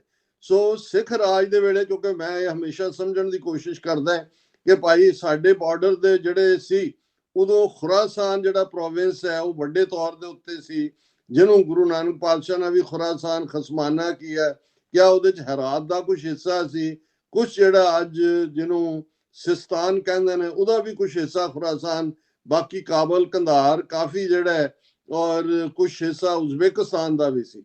ਸੋ ਅਦਰ ਦੈਨ ਦੈਟ ਸਾਡਾ ਕੋਈ ਉਧਰ ਬਹੁਤਾ ਤਾਲੁਕ ਨਹੀਂ ਰਿਹਾ, ਲੈਂਗੁਏਜ ਦਾ ਦੀ ਸਾਂਝ ਰਹੀ ਹੈ ਪਰਸ਼ੀਅਨ ਦੀ। ਲੇਕਿਨ ਕਿਉਂਕਿ ਸਿੱਖ ਇੱਕ ਫੈਕਟਰ ਸਨ, ਜਦੋਂ ਅਸੀਂ ਹੁਣ ਨਵੀਂ ਵਰਲਡ ਮੈਪ ਮੇਕਿੰਗ ਦੀ ਗੱਲ ਕਰਦੇ ਹਾਂ, ਇਹਦੇ ਲਈ ਪੁਰਾਣਾ ਸ਼ਬਦ ਜਦੋਂ ਐਮਪਾਇਰ ਦੀ ਗੇਮ ਕਿਹਾ ਜਾਂਦਾ ਸੀ ਕਿ ਫਸਟ ਜਿਹੜੀ ਹੈ ਉਹ ਲਾਰਜਰ ਗੇਮ। ਸੋ ਉਦੋਂ ਵੀ ਜੇ ਅੰਗਰੇਜ਼ਾਂ ਨੇ ਸਿੱਖਾਂ ਦੇ ਨਾਲ ਟਰੀਟੀ ਕੀਤੀ ਸੀ 1809 ਦੀ ਕਿ ਭਾਈ ਉਹ ਸਤਲੁਜ ਦੇ ਕੰਢੇ ਤੱਕ ਉਹ ਨੇ ਔਰ ਦੂਸਰੇ ਪਾਸੇ ਸਿੱਖ ਜਿੱਧਰ ਮਰਜ਼ੀ ਤੱਕ ਜਾ ਸਕਦੇ ਨੇ ਅੱਗੇ, ਉਦੋਂ ਵੀ ਰੀਜ਼ਨ ਇਹ ਸੀ ਵੀ ਉਹਨਾਂ ਨੂੰ ਇਹ ਫੀਅਰ ਸੀ ਕਿ ਰਸ਼ੀਆ ਜਿਹੜਾ ਕਿ ਆਪਣਾ ਐਮਪਾਇਰ ਵਧਾ ਰਿਹਾ ਸੀ ਔਰ ਇੰਡੀਅਨ ਓਸ਼ਨ ਦੇ ਗਰਮ ਪਾਣੀਆਂ ਤੱਕ ਪਹੁੰਚਣਾ ਉਸ ਦਾ ਹਮੇਸ਼ਾ ਨਿਸ਼ਾਨਾ ਵੀ ਰਿਹਾ ਕਿ ਉਸ ਨੂੰ ਜੇ ਰੋਕ ਸਕਦੇ ਨੇ। ਅਫਗਾਨਿਸਤਾਨ ਹਮੇਸ਼ਾ ਪਲਾਏਬਲ ਰਿਹਾ, ਉਹਨੂੰ ਰਸ਼ੀਅਨ ਇਨਫਲੂਐਂਸ ਜਿਹੜਾ ਉਹ ਹਮੇਸ਼ਾ ਉਸ ਦੇ ਉੱਤੇ ਹਾਵੀ ਰਿਹਾ, ਤੇ ਉਹਨਾਂ ਨੂੰ ਅੰਗਰੇਜ਼ਾਂ ਨੂੰ ਸੀ ਕਿ ਸਿੱਖ ਰੋਕਣਗੇ। ਸੋ ਮੈਂ ਸਮਝਦਾ ਵੀ ਸਿੱਖਾਂ ਨੇ ਰੋਕਿਆ ਵੀ, ਇਹਦੇ 'ਚ ਕੋਈ ਸ਼ੱਕ ਨਹੀਂ, ਭਾਵੇਂ ਸਿੱਧੀ ਟੱਕਰ ਕੋਈ ਰਸ਼ੀਅਨਸ ਨਾਲ ਜਾਂ ਦੂਜੇ ਨਾਲ ਨਹੀਂ ਹੋਈ, ਪਰ ਜੇ ਰਸ਼ੀਅਨਸ ਨੇ ਇੱਧਰ ਵੱਲ ਮੂੰਹ ਨਹੀਂ ਕੀਤਾ ਤੇ ਉਹਦਾ ਇੱਕ ਵੱਡਾ ਕਾਰਨ ਸਟਰੋਂਗ ਸਿੱਖ ਐਮਪਾਇਰ ਜਿਹਦੀਆਂ ਹੱਦਾਂ ਦਰਾ ਖੈਬਰ ਤੱਕ ਪਹੁੰਚ ਚੁੱਕੀਆਂ ਸੀ ਉਹ ਹੈ। ਹੁਣ ਜਦੋਂ ਕਿ ਬੇਸ਼ੱਕ ਅਸੀਂ 1849 ਤੋਂ ਲੈ ਕੇ ਆਲਮੋਸਟ ਇਹ 1.5 ਸਦੀ ਤੋਂ ਬੇਘਰੇ ਹਾਂ, ਲੇਕਿਨ ਇਸ ਗੱਲ ਦਾ ਧਿਆਨ ਰਹੇ ਕਿ ਅਮਰੀਕਾ ਜਿਹੜਾ ਅੱਜ ਵੀ ਜਿਹੜਾ ਨਿਊ ਵਰਲਡ ਮੈਪ ਮੇਕਿੰਗ ਹੈ ਜਾਂ ਨਵਾਂ ਵਰਲਡ ਆਰਡਰ ਦੀ ਗੱਲ ਹੈ, ਉਹਦੇ 'ਚ ਲੀਡ ਰੋਲ ਅਮਰੀਕਾ ਦਾ ਹੀ ਹੋਣਾ ਹੈ। ਠੀਕ ਹੈ, ਥੋੜੀਆਂ ਬਹੁਤ ਹਿਊਮਿਲੇਸ਼ਨਸ ਹੁੰਦੀਆਂ ਨੇ, ਥੋੜੇ ਬਹੁਤ ਟਕਰਾਅ ਹੁੰਦੇ ਨੇ, ਪਰ ਅਮਰੀਕਾ ਦਾ ਅਜੇ ਦੌਰ ਚੱਲ ਰਿਹਾ। ਸੋ ਉਹਨਾਂ ਦੀਆਂ ਨਜ਼ਰਾਂ ਦੇ ਵਿੱਚ ਸਿੱਖ ਫੈਕਟਰ ਇਹ ਨਹੀਂ ਹੈ ਕਿ ਵੀ ਸਿੱਖਾਂ ਦੀ ਇੱਥੇ 125 ਸਾਲ ਹੋਂਦ ਕਰਕੇ ਹੀ ਹੈ, ਵਰਲਡ ਵਾਰਸ ਵੇਲੇ ਵੀ ਹੈ, ਲੇਕਿਨ ਜਦੋਂ ਨਿਕਸਨ ਦਾ ਔਰ ਹੈਨਰੀ ਕਿਸਿੰਜਰ ਪੀਰੀਅਡ ਵੀ ਸੀ, ਉਦੋਂ ਵੀ ਇੱਕ ਅਮਰੀਕਨ ਐਮਬੈਸਡਰ ਜਿਹੜਾ ਕਿ ਦਿੱਲੀ 'ਚ ਲੱਗਾ ਹੋਇਆ ਸੀ, ਉਹਨੇ ਆਪਣਾ ਇੱਕ ਡਾਇਲੌਗ ਵੀ ਕਿਤੇ ਦਿੱਤਾ ਸੀ। ਬੰਸੀ ਲਾਲ ਨੂੰ ਉਹ ਮਿਲਿਆ, ਬੰਸੀ ਲਾਲ ਸ਼ਾਇਦ ਡਿਫੈਂਸ ਮਿਨਿਸਟਰ ਸੀ, ਤਾਂ ਉਹਨੇ ਪਹਿਲਾਂ ਇਹ ਕਿਹਾ ਵੀ ਖਾਲਿਸਤਾਨ ਕਦੋਂ ਬਣਾ ਰਹੇ ਹੋ। ਹਾਲਾਂ ਬੰਸੀ ਲਾਲ ਨੇ ਕੱਬਾ ਜਿਹਾ ਜਵਾਬ ਅੱਗੋਂ ਦਿੱਤਾ ਹੈ। ਲੇਕਿਨ ਮੈਨੂੰ ਇਹ ਲੱਗਦਾ ਹੈ ਕਿ ਬਈ ਇੱਕ ਪਾਸੇ ਸਿੱਖ ਫੈਕਟਰ ਦੀ ਹੋਂਦ ਔਰ ਖਾਸ ਤੌਰ ਤੇ ਜਿਵੇਂ ਸਿੱਖਾਂ ਨੇ ਐਮਰਜੈਂਸੀ ਦੇ ਖਿਲਾਫ, ਕਿਉਂਕਿ ਜਿਹੜਾ ਸਾਡਾ ਵੈਲਿਊ ਸਿਸਟਮ ਹੈ ਉਹ ਕਾਫੀ ਹੱਦ ਤੱਕ ਜਿਹੜੀਆਂ ਵੈਸਟਰਨ ਵੈਲਿਊਜ਼ ਨੇ, ਇਹਨਾਂ ਨੂੰ ਜੇ ਇਹ ਕਿਹਾ ਜਾਏ ਕਿ ਸਿੱਖੀਜ਼ਮ ਪ੍ਰੋਟੋਟਾਈਪ ਹੈ ਇਹਨਾਂ ਦੀਆਂ ਵੈਲਿਊਜ਼ ਦਾ, ਜਿਹਦੇ 'ਚ ਕਿ ਜਮਹੂਰੀਅਤ ਦੀ ਗੱਲ ਹੈ, ਬਰਾਬਰੀ ਦੇ ਹੱਕਾਂ ਦੀ ਗੱਲ ਹੈ, ਮਜ਼ਹਬੀ ਆਜ਼ਾਦੀ ਦੀ ਗੱਲ ਹੈ, ਇਹ ਬੇਸਿਕ ਸਿਧਾਂਤਕ ਚੀਜ਼ਾਂ ਨੇ। ਔਰ ਇਹੀ ਕਾਰਨ ਹੈ ਕਿ ਵੈਸਟਰਨ ਸੁਸਾਇਟੀ 'ਚ ਆ ਕੇ ਇਹ 100 ਸਾਲ ਦੇ ਵਿੱਚ ਅੱਜ ਸਿੱਖ 5 ਮਿਲੀਅਨ ਤੋਂ ਜ਼ਿਆਦਾ ਸਾਡੀ ਗਿਣਤੀ ਹੈ ਔਰ ਅਸੀਂ ਆਪਣੀ ਥਾਂ ਬਣਾਈ ਹੈ ਪੋਲੀਟੀਕਲ ਸਿਸਟਮ ਦੇ ਵਿੱਚ ਵੀ, ਇਕਨੋਮਿਕਲ ਢਾਂਚੇ ਦੇ ਵਿੱਚ ਵੀ। ਔਰ ਜਿਵੇਂ ਜਿਹੜਾ ਸਾਡਾ ਡਿਫਾਈਨਡ ਕਰੈਕਟਰ ਹੈ, ਜ਼ੁਲਮ ਦੇ ਖਿਲਾਫ ਲੜਨ ਦੀ ਗੱਲ ਹੈ, ਉਹ ਜਿਹੜੀਆਂ ਵੱਡੀਆਂ ਤਾਕਤਾਂ ਨੇ, ਜੇ ਤੁਸੀਂ ਇਹਨਾਂ ਦੀਆਂ ਜਦੋਂ ਇਹ ਵਿਕੀ ਲੀਕਸ ਆਇਆ ਔਰ ਦੂਸਰਾ ਉਹਦੇ 'ਚ ਉਹਨਾਂ ਸਾਰੀਆਂ ਟੈਲੀਗ੍ਰਾਮਸ ਦਾ ਜ਼ਿਕਰ ਵੀ ਸੀ ਜਿਹੜਾ ਦਿੱਲੀ ਬੇਸਡ ਐਮਬੈਸਡਰ ਇਹਨਾਂ ਦੇ ਆਪਣੇ ਇੱਥੇ ਭੇਜਦੇ ਰਹੇ ਨੇ। ਸੋ ਮੈਨੂੰ ਲੱਗਦਾ ਵੀ ਅਮਰੀਕਾ ਨੇ ਸਾਡੀ ਸਟਰਗਲ ਨੂੰ ਵੀ, ਜਿਹੜੀ ਸਾਡੀ ਹਥਿਆਰਬੰਦ ਸੰਘਰਸ਼ ਵੀ ਸੀ 84 ਤੋਂ 94 ਤੱਕ, ਉਹਨੂੰ ਬੜਾ ਕਲੋਜ਼ਲੀ ਮੋਨੀਟਰ ਕੀਤਾ ਹੈ।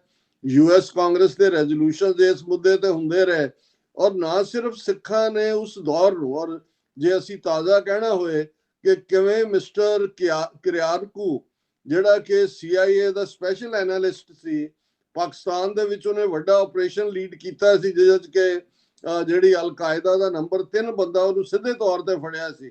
ਪਿਛਲੇ ਦਿਨਾਂ 'ਚ ਉਹਨਾਂ ਨੇ ਇੱਕ ਹੋਰ ਪਪੂਲਰ ਜਿਹੜਾ ਉਹਨੇ ਆਪਣਾ ਡਿਸਕਸ ਪੋਡਕਾਸਟ ਦੇ ਵਿੱਚ ਉਹਨੇ ਇਹ ਇਨਕਸ਼ਾਫ ਕੀਤਾ। ਔਰ ਦੇਖੋ ਹਾਲਾ ਉਹਦੀ ਪੋਸਟਿੰਗ ਇੰਡੀਆ 'ਚ ਨਹੀਂ ਸੀ, ਲੇਕਿਨ ਜਦੋਂ ਉਹ ਪੁੱਛਿਆ ਜਾਂਦਾ ਵੀ ਇੰਡੀਆ ਨੂੰ ਕਿਉਂ ਨਾ ਟੈਰਰਿਸਟ ਸਟੇਟ ਡਿਕਲੇਅਰ ਕੀਤਾ ਜਾਏ, ਤਾਂ ਉਹਨੇ ਕਿਹਾ ਵੀ ਇਹਨਾਂ ਨੇ ਜਹਾਜ਼ ਬਲੋ ਕੀਤਾ, ਇਹ ਟ੍ਰਾਂਸਨੈਸ਼ਨਲ ਰਿਪਰੈਸ਼ਨ ਥੱਲੇ ਸਿੱਖ ਸੈਪਰੇਟਿਸਟ ਨੂੰ ਮਾਰਦੇ ਨੇ। ਸੋ ਇਹ ਬਲੋਇੰਗ ਅਪ ਦਾ ਪਲੇਨ ਤੋਂ ਤੁਸੀਂ ਅੰਦਾਜ਼ਾ ਲਾ ਸਕਦੇ ਹੋ ਕਿ ਇੱਕ ਉਹ ਅਫੀਸ਼ੀਅਲ ਜਿਹੜਾ ਭਾਰਤ ਦੇ ਵਿੱਚ ਪੋਸਟਡ ਵੀ ਨਹੀਂ ਸੀ, ਉਹਨੂੰ ਪਤਾ ਹੈ ਵੀ ਇੰਡੀਅਨ ਸਟੇਟ ਦਾ ਟੈਰਰਿਜ਼ਮ ਦਾ ਲੈਵਲ ਕੀ ਹੈ।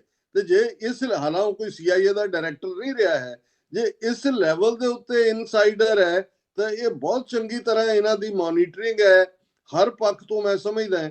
ਔਰ ਹੁਣ ਦੇ ਦੌਰ ਦੇ ਵਿੱਚ ਬੇਸ਼ੱਕ ਸਿੱਖਾਂ ਨੇ ਬੜਾ ਸੈਂਸੀਬਲ ਰੋਲ ਅਦਾ, ਇਹ ਠੀਕ ਹੈ ਥੋੜੇ ਬਹੁਤ ਇੰਡੀਵਿਜੂਅਲ ਸਾਡੀ ਹਮਦਰਦੀਆਂ ਅੰਡਰਡੌਗ ਦੇ ਨਾਲ ਹੁੰਦੀਆਂ ਨੇ, ਇਹ ਵੀ ਠੀਕ ਹੈ ਕਿ ਭਾਈ ਸਾਨੂੰ ਜਿੱਥੇ ਹਿਊਮਨ ਰਾਈਟਸ ਦੀ ਵਾਇਲੇਸ਼ਨ ਹੁੰਦੀ ਹੈ ਉੱਥੇ ਅਸੀਂ ਖਲੋਂਦੇ, ਪਰ ਇਹਦੇ 'ਚ ਕੋਈ ਦੋ ਰਾਵਾਂ ਨਹੀਂ ਨੇ ਕਿ ਸਿੱਖ ਕੌਮ, ਸਿੱਖ ਫੈਕਟਰ ਅੱਜ ਵੀ ਜਿਹੜਾ ਉਹ ਸਾਹਮਣੇ। ਔਰ ਜਿਵੇਂ ਤੁਸੀਂ ਈਵਨ ਜੇ ਈਰਾਨ ਦੇ ਪਰਸਪੈਕਟਿਵ ਤੋਂ ਵੀ ਗੱਲ ਕੀਤੀ ਹੈ, ਅਸੀਂ ਜਿਉਂ-ਜਿਉਂ ਡਿਸਕਸ਼ਨ ਅੱਗੇ ਚੱਲੇਗੀ ਗੱਲ ਕਰਾਂਗੇ ਕਿ ਜੇ ਈਵਨ ਇਹ ਕੋਈ ਪਹਿਲਾ ਇੰਟਰੈਕਸ਼ਨ ਨਹੀਂ ਹੈ, ਅਸੀਂ ਇਹ ਦੇਖਦੇ ਹਾਂ ਕਿ ਵੀ ਈਰਾਨ ਦੇ ਵਿੱਚ ਇਤਿਹਾਸਕ ਗੁਰਦੁਆਰਾ ਗੁਰੂ ਨਾਨਕ ਪਾਤਸ਼ਾਹ ਦਾ ਤਹਿਰਾਨ ਦੇ ਵਿੱਚ ਹੈ। ਔਰ ਫਿਰ ਪਿਛਲੇ ਦਿਨਾਂ 'ਚ ਜਦੋਂ ਕਿ 28 ਫਰਵਰੀ ਵਾਲੇ ਦਿਨ ਜਿਹੜਾ ਆਇਤੁੱਲਾ ਅਲੀ ਖਮਿਆਨੀ ਜਿਹੜਾ ਉਸ ਦਾ ਮਰਡਰ ਹੁੰਦਾ ਹੈ, ਤੇ ਉਦੋਂ ਵੀ ਇੱਕਦਮ ਜਿਹੜਾ, ਕਿਉਂਕਿ ਹੋਰ ਉਹਦੇ ਨਾਲ ਹਾਇਰ ਅਪ ਵੀ ਮਾਰੇ ਜਾਂਦੇ ਨੇ, ਸਿੱਖ ਡੈਲੀਗੇਸ਼ਨ ਵੀ ਜਾਂਦਾ ਹੈ, ਇਰਾਨੀਅਨ ਐਮਬੈਸੀ 'ਚ ਅਰਦਾਸ ਕਰਦੇ ਨੇ ਜਾਂ ਆਪਣੀ ਸਿੰਪੈਥੀ ਦਾ ਇਜ਼ਹਾਰ ਕਰਦੇ ਨੇ। ਔਰ ਉਸ ਤੋਂ ਬਾਅਦ ਇਰਾਨੀਅਨ ਐਮਬੈਸੀ ਦਾ, ਜੇ ਮੈਂ ਗਲਤ ਨਾ ਹੋਵਾਂ, ਇਹੀ ਅਫੀਸ਼ੀਅਲ ਜਾਂ ਕੋਈ ਹੋਰ ਲੈਵਲ ਦਾ ਬੰਦਾ ਗੁਰਦੁਆਰਾ ਬੰਗਲਾ ਸਾਹਿਬ ਵੀ ਆਉਂਦਾ ਹੈ। ਔਰ ਇਹ ਜਿਹੜੀ ਪਹਿਲ ਕਦਮੀ ਈਰਾਨ ਵੱਲੋਂ ਕੀਤੀ ਗਈ ਹੈ, ਖਾਸ ਤੌਰ ਤੇ ਅਕਾਲ ਤਖਤ ਸਾਹਿਬ ਦੇ ਜਥੇਦਾਰ ਸ਼੍ਰੋਮਣੀ ਕਮੇਟੀ ਪ੍ਰਧਾਨ ਨੂੰ, ਕਿਉਂਕਿ 40 ਦਿਨਾਂ ਦੀ ਅਹਿਮੀਅਤ ਹੈ ਇਹਨਾਂ ਦੇ ਇਸਲਾਮਿਕ ਹਿਸਟਰੀ 'ਚ ਵੀ, ਜਦੋਂ ਕਿ ਇਮਾਮ ਹੁਸੈਨ ਕਰਬਲਾ ਦੇ ਵਿੱਚ ਸ਼ਹੀਦ ਹੁੰਦੇ ਨੇ, 40 ਰੋਜ਼ਾ ਸੋਗ ਹੀ ਜਿਹੜਾ ਮਨਾਇਆ ਗਿਆ ਸੀ। ਇਹ ਪਰੰਪਰਾ ਵੀ ਉੱਥੋਂ ਹੀ ਸ਼ੁਰੂ ਹੋਈ। ਔਰ ਚਾਲੀਸਾ ਕੱਟਣ ਦੀ ਲਾਈਨ ਵੀ ਜਿਹੜੀ ਹੈ ਬਹੁਤ ਵਾਰੀ ਜਿਹੜੀ ਬੰਦਗੀ ਨਾਲ ਜੋੜ ਕੇ ਕੀਤੀ ਜਾਂਦੀ, ਉਹਦਾ ਆਧਾਰ ਵੀ ਇਹ ਹੈ। ਸੋ ਮੈਂ ਸਮਝਦਾ ਹਾਂ ਕਿ ਵੀ ਬੇਸ਼ੱਕ ਉਹਨਾਂ ਨੇ ਉਹ ਫੰਕਸ਼ਨ ਜਿਹੜਾ ਸ਼ਾਇਦ 12 ਅਪ੍ਰੈਲ ਦਾ ਰੱਖਿਆ ਹੋਇਆ, ਪਰ ਪਰਸਨਲੀ ਉਹਨਾਂ ਦੇ ਡੈਲੀਗੇਸ਼ਨ ਦਾ ਆਣਾ ਸਿੱਖਾਂ ਨੂੰ ਔਰ ਜਥੇਦਾਰ ਦੀ ਨੂੰ ਇਨਵੀਟੇਸ਼ਨ, ਇਹਦਾ ਮਤਲਬ ਇਹ ਹੈ ਕਿ ਇਹ ਕਲੋਜ਼ਲੀ ਹਰ ਪਾਵਰ, ਕਿਉਂਕਿ ਈਰਾਨ ਦੇ ਜਿਹੜੇ ਹਾਕਮ ਨੇ ਨਵੇਂ, ਜਿਹੜੀ ਭਾਵੇਂ ਰਜੀਮ ਚੇਂਜ ਨੂੰ ਕਿਹਾ ਜਾ ਰਿਹਾ, ਉਹ ਵੀ ਦੇਖ ਰਹੇ ਨੇ ਕਿ ਜਿਹੜਾ ਪੋਸਟ ਵਾਰ, ਕਿਉਂਕਿ ਅਲਟੀਮੇਟਲੀ ਵਾਰਸ ਮੁੱਕਦੀਆਂ ਨੇ, ਗੱਲਬਾਤ ਦੀ ਟੇਬਲ ਤੇ ਹੁੰਦੀਆਂ ਨੇ, ਤੇ ਉਹਦੇ 'ਚ ਉਹ ਵੀ ਦੇਖ ਰਹੇ ਨੇ ਵੀ ਉਸ ਖਿੱਤੇ 'ਚ ਅਜੋਕੇ ਕ੍ਰਾਈਸਿਸ ਉਹਨਾਂ ਦੇ ਨਾਲ ਕੌਣ ਖਲੋਤਾ ਹੈ। ਭਾਰਤ ਦਾ ਜਿਹੜਾ ਬਿਲਕੁਲ ਦੋਗਲਾਪਨ ਕੀ ਐਕਸਟ੍ਰੀਮ, ਕਿ 2 ਦਿਨ ਪਹਿਲਾਂ 28 ਫਰਵਰੀ ਤੋਂ 26 ਫਰਵਰੀ ਨੂੰ ਜਿਹੜਾ ਮੋਦੀ ਉਹ ਉਹਨਾਂ ਦੀ ਇਜ਼ਰਾਈਲ ਦੀ ਕਨੈਸੈਟ ਪਾਰਲੀਮੈਂਟ ਦੇ ਵਿੱਚ ਐਡਰੈਸ ਕਰਦਿਆਂ ਕਹਿੰਦਾ ਵੀ ਭਾਰਤ ਸਾਡਾ ਮਦਰਲੈਂਡ ਹੈ ਔਰ ਇਜ਼ਰਾਈਲ ਸਾਡਾ ਫਾਦਰਲੈਂਡ ਹੈ। ਸੋ ਇਸ ਤੋਂ ਇਹ ਜ਼ਾਹਰ ਹੈ ਕਿ ਵੀ ਇੱਕ ਗੱਲ ਦਾ ਸਾਨੂੰ ਧਿਆਨ ਰੱਖਣਾ ਚਾਹੀਦਾ ਹੈ ਕਿ ਵੀ ਅਸੀਂ ਸਾਰੀ ਸਿਚੁਏਸ਼ਨ ਦੇ ਉੱਤੇ ਜਦੋਂ ਗੱਲਬਾਤ ਕਰ ਰਹੇ ਹਾਂ, ਖੁੱਲੇ ਮਨ ਦੇ ਨਾਲ ਦੇਖੀਏ। ਜਿਹੜੇ ਸਿੱਖ ਇੱਕ ਤਰ੍ਹਾਂ ਨਹੀਂ ਦੂਸਰੀ ਤਰ੍ਹਾਂ ਸੋਚਦੇ ਨੇ, ਉਹਨਾਂ ਨੂੰ ਅਸੀਂ ਕੋਈ ਇਸ ਕਿਸਮ ਦੇ ਲਕਬ ਨਾ ਦਈਏ ਕਿ ਭਾਈ ਇਹ ਤਾਂ ਪੱਗਾਂ 'ਚ ਸਿਰ ਫਸਾਏ ਹੋਏ ਨੇ, ਜਾਂ ਟ੍ਰੇਟਰ ਹੋ ਗਏ, ਜਾਂ ਅਮਰੀਕਾ ਦੇ ਏਜੰਟ ਬਣ ਗਏ, ਜਾਂ ਈਰਾਨ ਦੇ ਏਜੰਟ ਬਣ ਗਏ। ਇਹ ਠੀਕ ਹੈ ਵੀ ਕੁਝ ਚੀਜ਼ਾਂ ਡਿਪਲੋਮੈਟਿਕ ਮੈਚੁਰਿਟੀ ਦੀ ਮੰਗ ਕਰਦੀਆਂ ਵਕਤ ਦੇ ਨਾਲ, ਪਰ ਸਾਨੂੰ ਇਸ ਗੱਲ ਦੀ ਖੁਸ਼ੀ ਹੋਣੀ ਚਾਹੀਦੀ ਹੈ ਕਿ ਜਿੱਥੇ ਅਸੀਂ ਇਹਨਾਂ ਪੱਛਮੀ ਮੁਲਕਾਂ ਦੇ ਵਿੱਚ ਆਪਣੀ ਥਾਂ ਬਣਾਈ ਹੈ, ਆਪਣਾ ਪੋਲੀਟੀਕਲ ਵੇਟ ਵੀ ਸੁੱਟਿਆ, ਔਰ ਨਤੀਜੇ ਦੇ ਤੌਰ ਤੇ ਜੇ ਟ੍ਰਾਂਸਨੈਸ਼ਨਲ ਰਿਪਰੈਸ਼ਨ ਇੰਡੀਅਨ ਸਟੇਟ ਕਰਦੀ ਹੈ, ਤੇ ਅਮਰੀਕਾ ਵਰਗਾ ਮੁਲਕ ਕਿਵੇਂ ਜਿਹੜਾ ਹੈ ਉਹ ਅੱਗੇ ਆਉਂਦਾ ਹੈ ਔਰ ਉਹਦੇ ਲਈ ਜਵਾਬਦੇਹ ਬਣਾਉਂਦਾ ਹੈ। ਇਸੇ ਤਰ੍ਹਾਂ ਜਿਹੜੀਆਂ ਨਵੀਆਂ ਚੇਂਜਸ ਹੋ ਰਹੀਆਂ ਨੇ ਉਹਨਾਂ 'ਚ ਜੇ ਈਰਾਨ ਦੇ ਅਫੀਸ਼ੀਅਲ, ਭਾਵੇਂ ਉਹਦੇ 'ਚ ਇੰਡੀਅਨ ਮਿਸਚੀਫ ਕੀ ਹੈ, ਦੂਸਰੇ ਕੀ ਹੈ, ਇਹ ਵੀ ਸਾਨੂੰ ਦੇਖਣਾ ਪੜੇਗਾ ਵੀ ਉਹਨਾਂ ਦੇ ਨਾਲ ਕੌਣ ਆਉਂਦਾ ਹੈ, ਇਹ ਵਿਜ਼ਿਟ ਨੂੰ ਸਪਾਂਸਰ ਕੌਣ ਕਰਦਾ। ਔਰ ਜਿਹੜੇ ਇਹ ਕਰੈਕਟਰ, ਜਿਵੇਂ ਇਹ ਜਿਹੜਾ ਤਰਨਜੀਤ ਸੰਧੂ ਜਿਹੜਾ ਇੱਥੇ ਐਂਬੈਸਡਰ ਵੀ ਰਿਹਾ, ਔਰ ਜਦੋਂ ਟ੍ਰਾਂਸਨੈਸ਼ਨਲ ਰਿਪਰੈਸ਼ਨ ਹੁੰਦਾ ਹੈ ਇੱਥੇ, ਉਦੋਂ ਇਹੀ ਐਂਬੈਸਡਰ ਸੀ। ਚੋਣ ਹਾਰਨ ਤੋਂ ਬਾਅਦ ਇਹਨੂੰ ਦਿੱਲੀ ਦਾ ਲੈਫਟੀਨੈਂਟ ਗਵਰਨਰ ਲਾਇਆ ਜਾਣਾ, ਔਰ ਉਸ ਸਾਰੇ ਦੇ ਜਦੋਂ ਅਸੀਂ ਪ੍ਰਖੇਪ ਦੇ ਵਿੱਚ ਦੇਖਦੇ ਹਾਂ ਤਾਂ ਸਾਨੂੰ ਇਹ ਦੇਖਣਾ ਹੋਏਗਾ ਕਿ ਈਵਨ ਇੰਡੀਅਨ ਸਟੇਟ ਵੀ ਮਿਸਚੀਫ ਪਲੇ ਕਰ ਰਹੀ ਹੋਏਗੀ ਕਿਸੇ ਨਾ ਕਿਸੇ ਪਾਸਿਓਂ। ਪਰ ਸਾਡੇ 'ਚ ਇੰਨੀ ਕੁ ਮੈਚੁਰਿਟੀ ਹੋਣੀ ਚਾਹੀਦੀ ਹੈ ਕਿ ਅਲਟੀਮੇਟਲੀ ਅਸੀਂ ਆਪਣੇ ਹਿੱਤਾਂ ਦੀ ਗੱਲ ਕਰ ਸਕੀਏ।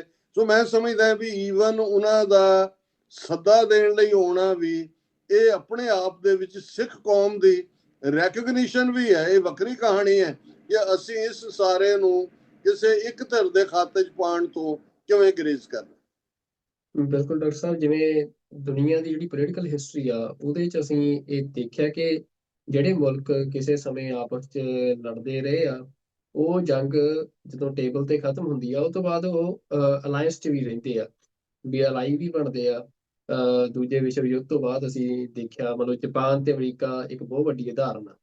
ਤੇ ਇਹ ਨਹੀਂ, ਸਾਰੇ ਦੇ ਵਿੱਚ ਵਿਤਨਾਮ ਦੇ ਵਿੱਚ ਅਮਰੀਕਾ ਨੇ ਕਾਰਪੇਟ ਬੰਬਿੰਗ ਕੀਤੀ, 60,000 ਅਮਰੀਕਨ ਸੋਲਜਰ ਮਰੇ, 2 ਮਿਲੀਅਨ ਵਿਤਨਾਮੀ ਮਾਰੇ ਇਹਨਾਂ ਨੇ। ਅੱਜ ਉਸ ਖਿੱਤੇ ਦੇ ਵਿੱਚ ਸਭ ਤੋਂ ਵੱਡਾ ਅਲਾਈ ਵਿਤਨਾਮ ਹੈ, ਚਾਈਨਾ ਦੇ ਖਿਲਾਫ ਵੀ। ਬਿਲਕੁਲ ਜੀ। ਤਾਂ ਜਿਹੜੀ ਮਤਲਬ ਇਹ ਕਿਉਂਕਿ ਹੁਣ ਸਿੱਖਾਂ ਦੇ ਵਿੱਚ ਜਿਹੜਾ ਅੱਜ ਦਾ ਸਾਡਾ ਇਹ ਸ਼ੋਅ, ਤੁਸੀਂ ਬੜਾ ਸੋਹਣਾ ਪਹਿਲੇ ਸੈਗਮੈਂਟ ਦੇ ਵਿੱਚ ਵਿਸਥਾਰ ਦੇ ਵਿੱਚ ਸਾਰੀ ਗੱਲ ਦੱਸੀ ਆ। ਮਤਲਬ ਇਹ ਹੈ ਕਿ ਵੀ ਅਸੀਂ ਕਿਵੇਂ ਇਸ ਪੋਲਿਟਿਕਸ ਨੂੰ ਸਮਝੀਏ ਜਾਂ ਆਮ ਸਿੱਖ ਕਿਵੇਂ ਸਮਝੇ। ਤਾਂ ਹੁਣ ਜਿਹੜੀ ਅਸੀਂ ਸਿੱਖ ਆਭਾਰ ਦੀ ਗੱਲ ਕੀਤੀ, ਤਾਂ ਅਸੀਂ ਇਹ ਤਾਂ ਦੇਖ ਰਹੇ ਹਾਂ ਵੀ ਪਿਛਲੇ ਸਮੇਂ ਦੇ ਵਿੱਚ ਇਕੱਲਾ ਇਰਾਨ ਹੀ ਨਹੀਂ ਬਲਕਿ ਚਾਈਨਾ ਜਾਂ ਹੋਰ ਵੀ ਕਿੰਨੇ ਮੁਲਕ ਜਿਹੜੇ ਆ ਉਹ ਉਹਨਾਂ ਦੀਆਂ ਜਿਹੜੀਆਂ ਗਤੀਵਿਧੀਆਂ ਨੇ ਦਰਬਾਰ ਸਾਹਿਬ ਅਕਾਲ ਤਖਤ ਸਾਹਿਬ ਵੱਲ, ਉਹ ਵਧੀਆਂ ਨੇ। ਤੇ ਮਤਲਬ ਜਦੋਂ ਅਸੀਂ ਅੱਜ ਦੇ ਇਸ ਦੌਰ ਨੂੰ ਦੇਖਦੇ ਹਾਂ, ਭਾਈ ਹਰਦੀਪ ਸਿੰਘ ਨਿੱਜਰ ਦੀ ਸ਼ਹਾਦਤ ਤੋਂ ਬਾਅਦ ਜਿਵੇਂ ਦਾ ਗਲੋਬਲ ਮੀਡੀਆ ਨੇ ਖਾਲਿਸਤਾਨ ਨੂੰ ਸਪੇਸ ਦਿੱਤੀ ਆ, ਜਦੋਂ ਅਸੀਂ 1980 ਦੇ 90 ਦਾ ਸਮਾਂ ਦੇਖਦੇ ਹਾਂ, ਉਦੋਂ ਜਦੋਂ ਮੂਵਮੈਂਟ ਹਥਿਆਰਬੰਦ ਸੰਘਰਸ਼ ਪੀਕ ਤੇ ਸੀ, ਮਤਲਬ ਉਸ ਸਮੇਂ ਦਾ ਤੇ ਅੱਜ ਦਾ ਜੇ ਕੰਪੈਰੀਜ਼ਨ ਕਰਨਾ ਹੋਵੇ, ਤਾਂ ਜਿਹੜੀ ਗਲੋਬਲ ਪਾਵਰਸ ਦੀ ਇੰਗੇਜਮੈਂਟ ਆ ਸਿੱਖਾਂ ਦੇ ਨਾਲ, ਸਿੱਖ ਨੇਸ਼ਨ ਦੇ ਨਾਲ, ਉਹਦੇ 'ਚ ਤੁਸੀਂ ਕਿੰਨਾ ਕੁ ਫਰਕ ਦੇਖ ਰਹੇ ਹੋ? ਉਦੋਂ ਵੀ ਏਦਾਂ ਤਾਕਤਾਂ ਜਿਹੜੀਆਂ ਉਹ ਅੰਗੇਜ ਹੋ ਰਹੀਆਂ ਸੀ ਜਾਂ ਉਦੋਂ ਘੱਟ ਸੀ? ਹੁਣ ਤੁਹਾਨੂੰ ਲੱਗ ਰਿਹਾ ਕਿ ਵੱਧ ਜਿਹੜਾ ਇੰਟਰਸਟ ਆ ਉਹ ਸਿੱਖ ਕੇਸ ਦੇ ਵਿੱਚ, ਸਿੱਖਾਂ ਦੇ ਵਿੱਚ ਇੱਕ ਧਿਰ ਵਜੋਂ ਜਿਹੜਾ ਆ ਦੁਨੀਆ ਦਾ ਉਹ ਨਜ਼ਰ ਆ ਰਿਹਾ ਹੈ? ਦੇਖੋ, ਪਹਿਲਾਂ ਜੇ ਡਿਪਲੋਮੈਟਿਕ ਮੈਚੁਰਿਟੀ ਦੀ ਗੱਲ ਕਰਨੀ ਹੋਏ ਤਾਂ ਸਾਡੇ ਸਾਹਮਣੇ ਸਾਡਾ ਆਪਣਾ 18ਵੀਂ ਸਦੀ ਦਾ ਇਤਿਹਾਸ ਹੈ। 2 ਘਟਨਾਵਾਂ ਵੱਲ ਮੈਂ ਜ਼ਰੂਰ ਇਸ਼ਾਰਾ ਕਰਾਂਗਾ। ਅਦੀਨਾ ਬੇਗ, ਹੁਣ ਬਹੁਤ ਵਾਰ ਜਿਹੜਾ ਦੁਆਬੇ ਦੇ ਵਿੱਚ ਲੰਬਾ ਵਕਤ ਜਿਹੜਾ ਅਦੀਨਾ ਬੇਗ ਇੱਕ ਪਾਵਰ ਦੇ ਤੌਰ ਤੇ ਉੱਭਰਿਆ, ਔਰ ਕਿਉਂਕਿ ਲਾਹੌਰ ਸੂਬੇ ਨੂੰ ਜਦੋਂ ਅਫਗਾਨਾਂ ਨੇ ਆਪਣੇ ਰਾਜ ਦਾ ਹਿੱਸਾ ਬਣਾ ਲਿਆ, ਮੁਗਲ ਰਾਜ ਦਿੱਲੀ ਨਾਲੋਂ ਤੋੜ ਕੇ, ਤੇ ਗਵਰਨਰ ਉਹਨਾਂ ਦਾ ਮੁਕਰਰ ਹੁੰਦਾ ਸੀ। ਇੱਕ ਸਟੇਜ ਤੇ ਸਿੱਖਾਂ ਨੇ ਈਵਨ ਅਦੀਨਾ ਬੇਗ ਨੂੰ ਗਵਰਨਰ ਬਣਾਉਣ ਦਾ ਪ੍ਰੋਮਿਸ ਕਰਕੇ ਉਹਦੇ ਨਾਲ ਵੀ ਸਮਝੌਤਾ ਕੀਤਾ, ਕਿਉਂਕਿ ਸਿੱਖਾਂ ਨੂੰ ਇਹ ਸੀ ਕਿ ਵੀ ਇਹਨਾਂ ਤੋਂ ਅਫਗਾਨਾਂ ਤੋਂ ਜਾਨ ਛਡਾਓ, ਮੁਗਲਾਂ ਤੋਂ ਤਾਂ ਛੁੱਟੀ ਹੈ। ਔਰ ਅਦੀਨਾ ਬੇਗ ਤੋਂ ਬਾਅਦ ਜਿਹੜਾ ਉਹਦੀ ਕੁਦਰਤੀ ਮੌਤ ਹੋਈ ਔਰ ਸਿੱਖਾਂ ਨੇ ਆਪਣੀ ਤਾਕਤ ਨੂੰ ਇਨਹਾਂਸ ਕੀਤਾ। ਸੈਕੰਡਲੀ, ਜਦੋਂ ਅਸੀਂ ਨਿਊਟਰਲ ਰਹਿਣ ਦੀ ਗੱਲ ਕਰਦੇ ਹਾਂ ਪੰਜਾਬ ਦੇ ਉੱਤੇ, ਕਿਉਂਕਿ ਇੱਕ ਤਾਂ ਮੁਗਲਿਆ ਔਰ ਅਫਗਾਨ ਸਲਤਨਤ ਇਹਨਾਂ ਦਾ ਸੀ ਕਿ ਵੀ ਉਹਨਾਂ ਦਾ ਹਿੱਸਾ ਹੈ ਕਿ ਉਹਨਾਂ ਦਾ ਹਿੱਸਾ ਹੈ। ਫਿਰ ਜਿਹੜੀ ਸਿੱਖ ਓਬਵੀਅਸਲੀ ਪੰਜਾਬ ਦੌਲਤ ਯਾਹੀ ਤੇ ਸਿੱਖ ਖਾਹੇ, ਦੱਖਣੀ ਪੱਛਮੀ ਕਿਮ ਲੈ ਜਾਹੇ। ਹੁਣ ਜਦੋਂ ਅਸੀਂ ਦੱਖਣੀ ਦੀ ਗੱਲ ਕਰਦੇ ਹਾਂ, ਮਰਾਠੇ ਲਗਭਗ 2 ਸਾਲ ਆ ਕੇ ਪੰਜਾਬ 'ਚ ਬੈਠੇ ਰਹੇ, ਉਹ ਰੋਹਤਾਸ ਤੱਕ ਪਹੁੰਚੇ ਔਰ ਸਿੱਖਾਂ ਨੇ ਵੀ ਉਹਨਾਂ ਦੇ ਨਾਲ ਅਲਾਇੰਸ ਕਰ ਲਿਆ। ਉਹਨਾਂ ਨੂੰ ਲੱਗਾ ਕਿ ਵੀ ਉਹਨਾਂ ਦੀ ਡੋਮੀਨੈਂਸ ਸੀ। ਲੇਕਿਨ ਤੁਸੀਂ ਦੇਖੋ, ਜਦੋਂ ਅਸੀਂ ਅਫਗਾਨਾਂ ਔਰ ਮਰਾਠਿਆਂ ਦਾ ਪਾਣੀਪਤ ਦੇ ਮੈਦਾਨ ਦੇ ਵਿੱਚ ਟਕਰਾਅ ਦੇਖਦੇ ਹਾਂ, ਸਿੱਖ ਫੈਕਟਰ ਉੱਥੇ ਹੀ ਮੌਜੂਦ ਸੀ, ਪਰ ਉਹਨਾਂ ਨੂੰ ਇਹ ਨਜ਼ਰ ਆ ਰਿਹਾ ਸੀ ਕਿ ਵੀ ਇਹ ਮਰਾਠੇ ਵੀ ਪੰਜਾਬ ਦੇ ਉੱਤੇ ਕਾਬਜ਼ ਆਪਣਾ ਉਹਨੂੰ ਪ੍ਰੋਵਿੰਸ ਬਣਾਇਆ ਹੋਇਆ ਇਹਨਾਂ ਨੇ, ਅਫਗਾਨ ਵੀ ਬਣਾਇਆ ਹੋਇਆ, ਤੇ ਇਹਨਾਂ ਨੂੰ ਘੁਲ ਲੈਣ ਦਿਓ ਆਪਸ 'ਚ। ਇੱਕ ਧਿਰ ਜਿਹੜੀ ਹੈ ਮਾਈਨਸ ਹੋਏਗੀ ਤੇ ਅਸੀਂ ਜਿਹੜਾ ਸਾਡਾ ਦਾਅਵਾ ਮਜ਼ਬੂਤ ਹੋਏਗਾ। ਔਰ ਇਹ ਤੁਸੀਂ ਦੇਖੋ ਵੀ ਉਹਦੇ 'ਚ ਇਹ ਠੀਕ ਹੈ ਵੀ ਜਦੋਂ ਅਬਦਾਲੀ ਫਿਰ ਮਰਾਠਾ ਔਰਤਾਂ ਨੂੰ ਬੰਦੀ ਬਣਾ ਕੇ ਅਗਵਾ ਕਰਕੇ ਲਿਜਾ ਰਿਹਾ ਸੀ, ਉਦੋਂ ਸਿੱਖਾਂ ਨੇ ਇੰਟਰਵੀਨ ਕੀਤਾ ਜੱਸਾ ਸਿੰਘ ਆਹਲੂਵਾਲੀਆ ਦੀ ਕਮਾਂਡ ਥੱਲੇ, ਔਰ ਉਹਨਾਂ ਨੂੰ ਛਡਾ ਕੇ ਘਰੋਂ ਘਰੀ ਪਹੁੰਚਾਇਆ। ਲੇਕਿਨ ਉਸ ਜੰਗ ਦੇ ਵਿੱਚ ਸਿੱਖ ਸ਼ਾਮਲ ਨਹੀਂ ਹੋਏ, ਕਿਉਂਕਿ ਇਹ ਪੋਲੀਟੀਕਲ ਮੈਚੁਰਿਟੀ ਸੀ ਕਿ ਵੀ ਇਹਦੇ 'ਚ ਤੁਹਾਡਾ ਕੋਈ ਸਟੇਕ ਨਹੀਂ ਹੈ।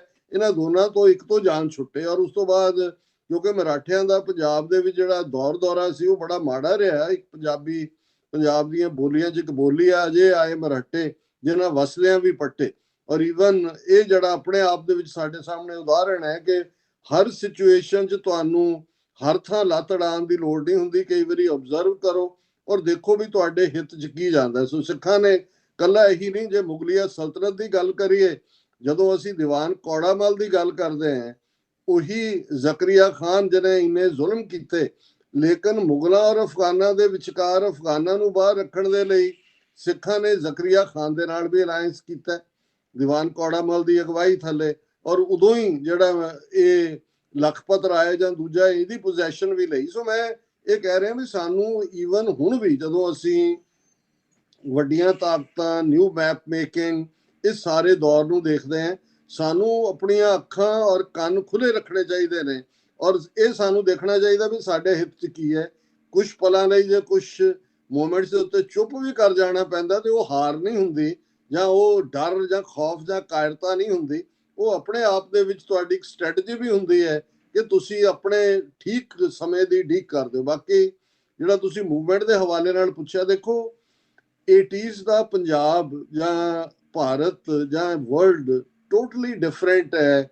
ਇਹ ਜਦੋਂ ਅਸੀਂ 2020s ਦੇ ਵਰਲਡ ਦੀ ਗੱਲ ਕਰਦੇ ਹਾਂ, ਉਸ ਵੇਲੇ ਟੂ ਪੋਲਰ ਵਰਲਡ ਸੀ, ਕੋਲਡ ਵਾਰ, ਇੰਡੀਆ ਪੂਰੀ ਤਰ੍ਹਾਂ ਸੋਵੀਅਤ ਯੂਨੀਅਨ ਦੇ ਬਲੌਕ ਸੀ, ਕਮਿਊਨਿਸਟ ਪਾਵਰ ਪੂਰੀ ਪੀਕ ਦੇ ਉੱਤੇ ਸੀ, ਚੈਕੋਸਲੋਵਾਕੀਆ, ਹੰਗਰੀ, ਪੋਲੈਂਡ ਦੇ ਵਿੱਚ ਬੈਠੇ ਸੀ। ਅਫਗਾਨਿਸਤਾਨ 'ਚ ਜੇ 1979 ਦੇ ਵਿੱਚ ਆਇਤੁੱਲਾ ਖਮੀਨੀ ਈਰਾਨ ਦੇ ਵਿੱਚ ਆ ਕੇ ਪਾਵਰ ਇੱਥੇ ਆਂਦਾ, ਤਾਂ 1979 ਦੇ ਵਿੱਚ ਹੀ ਸੋਵੀਅਤ ਯੂਨੀਅਨ ਜਿਹੜਾ ਉਹ ਅਫਗਾਨਿਸਤਾਨ ਦੇ ਵਿੱਚ ਆ ਕੇ ਕਬਜ਼ਾ ਕਰਕੇ ਬੈਠ ਜਾਂਦਾ।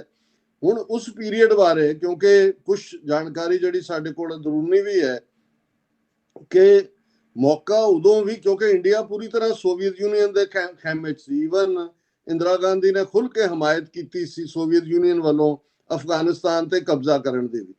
ਜੇ ਅਮਰੀਕਾ ਉਸ ਵੇਲੇ ਚਾਹੁੰਦਾ ਹੁੰਦਾ ਉਹਨਾਂ ਨੂੰ, ਕਿਉਂਕਿ ਸੋਵੀਅਤ ਯੂਨੀਅਨ ਇੰਨੀ ਵੱਡੀ ਪਾਵਰ ਸੀ ਕਿ ਉਹਨਾਂ ਨੂੰ ਲੱਗਦਾ ਸੀ ਵੀ ਫੋਕਸਡ ਹੋ ਕੇ ਪਾਕਿਸਤਾਨ ਨੂੰ ਆਧਾਰ ਬਣਾ ਕੇ ਇੱਕੋ ਹੀ ਜੰਗ ਇੱਕੋ ਵੇਲੇ ਲੜੀ ਜਾ ਸਕਦੀ ਹੈ। ਇਸ ਲਈ ਕਿਉਂਕਿ 1999 ਤੱਕ ਉੱਥੇ ਸੋਵੀਅਤ ਯੂਨੀਅਨ ਰਿਹਾ, ਇਸ ਲਈ ਜਦੋਂ 84 ਦਾ ਦੌਰ ਆਇਆ ਜਾਂ ਦੂਜਾ, ਜ਼ਿਆਉਲ ਹੱਕ ਜਿਹੜਾ ਇਨ ਕਮਾਂਡ ਸੀ, ਉਹਨੂੰ ਅਮਰੀਕਾ ਨੇ ਮਨਾ ਕਰ ਦਿੱਤਾ ਸੀ ਕਿ ਦੂਸਰੇ ਈਸਟਰਨ ਬਾਰਡਰ ਵੱਲ ਇਨਵੋਲਵ ਨਹੀਂ ਹੋਣਾ। ਸੋ ਤੁਸੀਂ ਇਹ ਦੇਖੋਗੇ ਕਿ ਸਿੱਖ ਇੱਕ ਸਟੇਜ ਦੇ ਉੱਤੇ, ਔਰ ਇਹਨਾਂ ਦੀ ਪਾਕਿਸਤਾਨੀ ਇੰਟੈਲੀਜੈਂਸ ਏਜੰਸੀ ਦੇ ਚੀਫ ਜਿਹੜਾ ਹੁਣ ਨਹੀਂ ਰਿਹਾ, ਉਹਨੇ ਹੀ ਕਿਹਾ ਸੀ ਕਿ ਇੱਕ ਸਟੇਜ ਤੇ ਜੂਨ 84 ਤੋਂ ਬਾਅਦ 6 ਤੋਂ 8 ਹਜ਼ਾਰ ਸਿੱਖ ਨੌਜਵਾਨ ਜਿਹੜੇ ਨੇ ਉਹ ਬਾਰਡਰ ਕ੍ਰਾਸ ਕਰਕੇ ਅੰਮ੍ਰਿਤਸਰ, ਗੁਰਦਾਸਪੁਰ, ਫਿਰੋਜ਼ਪੁਰ, ਮੋਸਟਲੀ ਸਰਹੱਦੀ ਜ਼ਿਲ੍ਹਿਆਂ ਦੇ ਆਏ।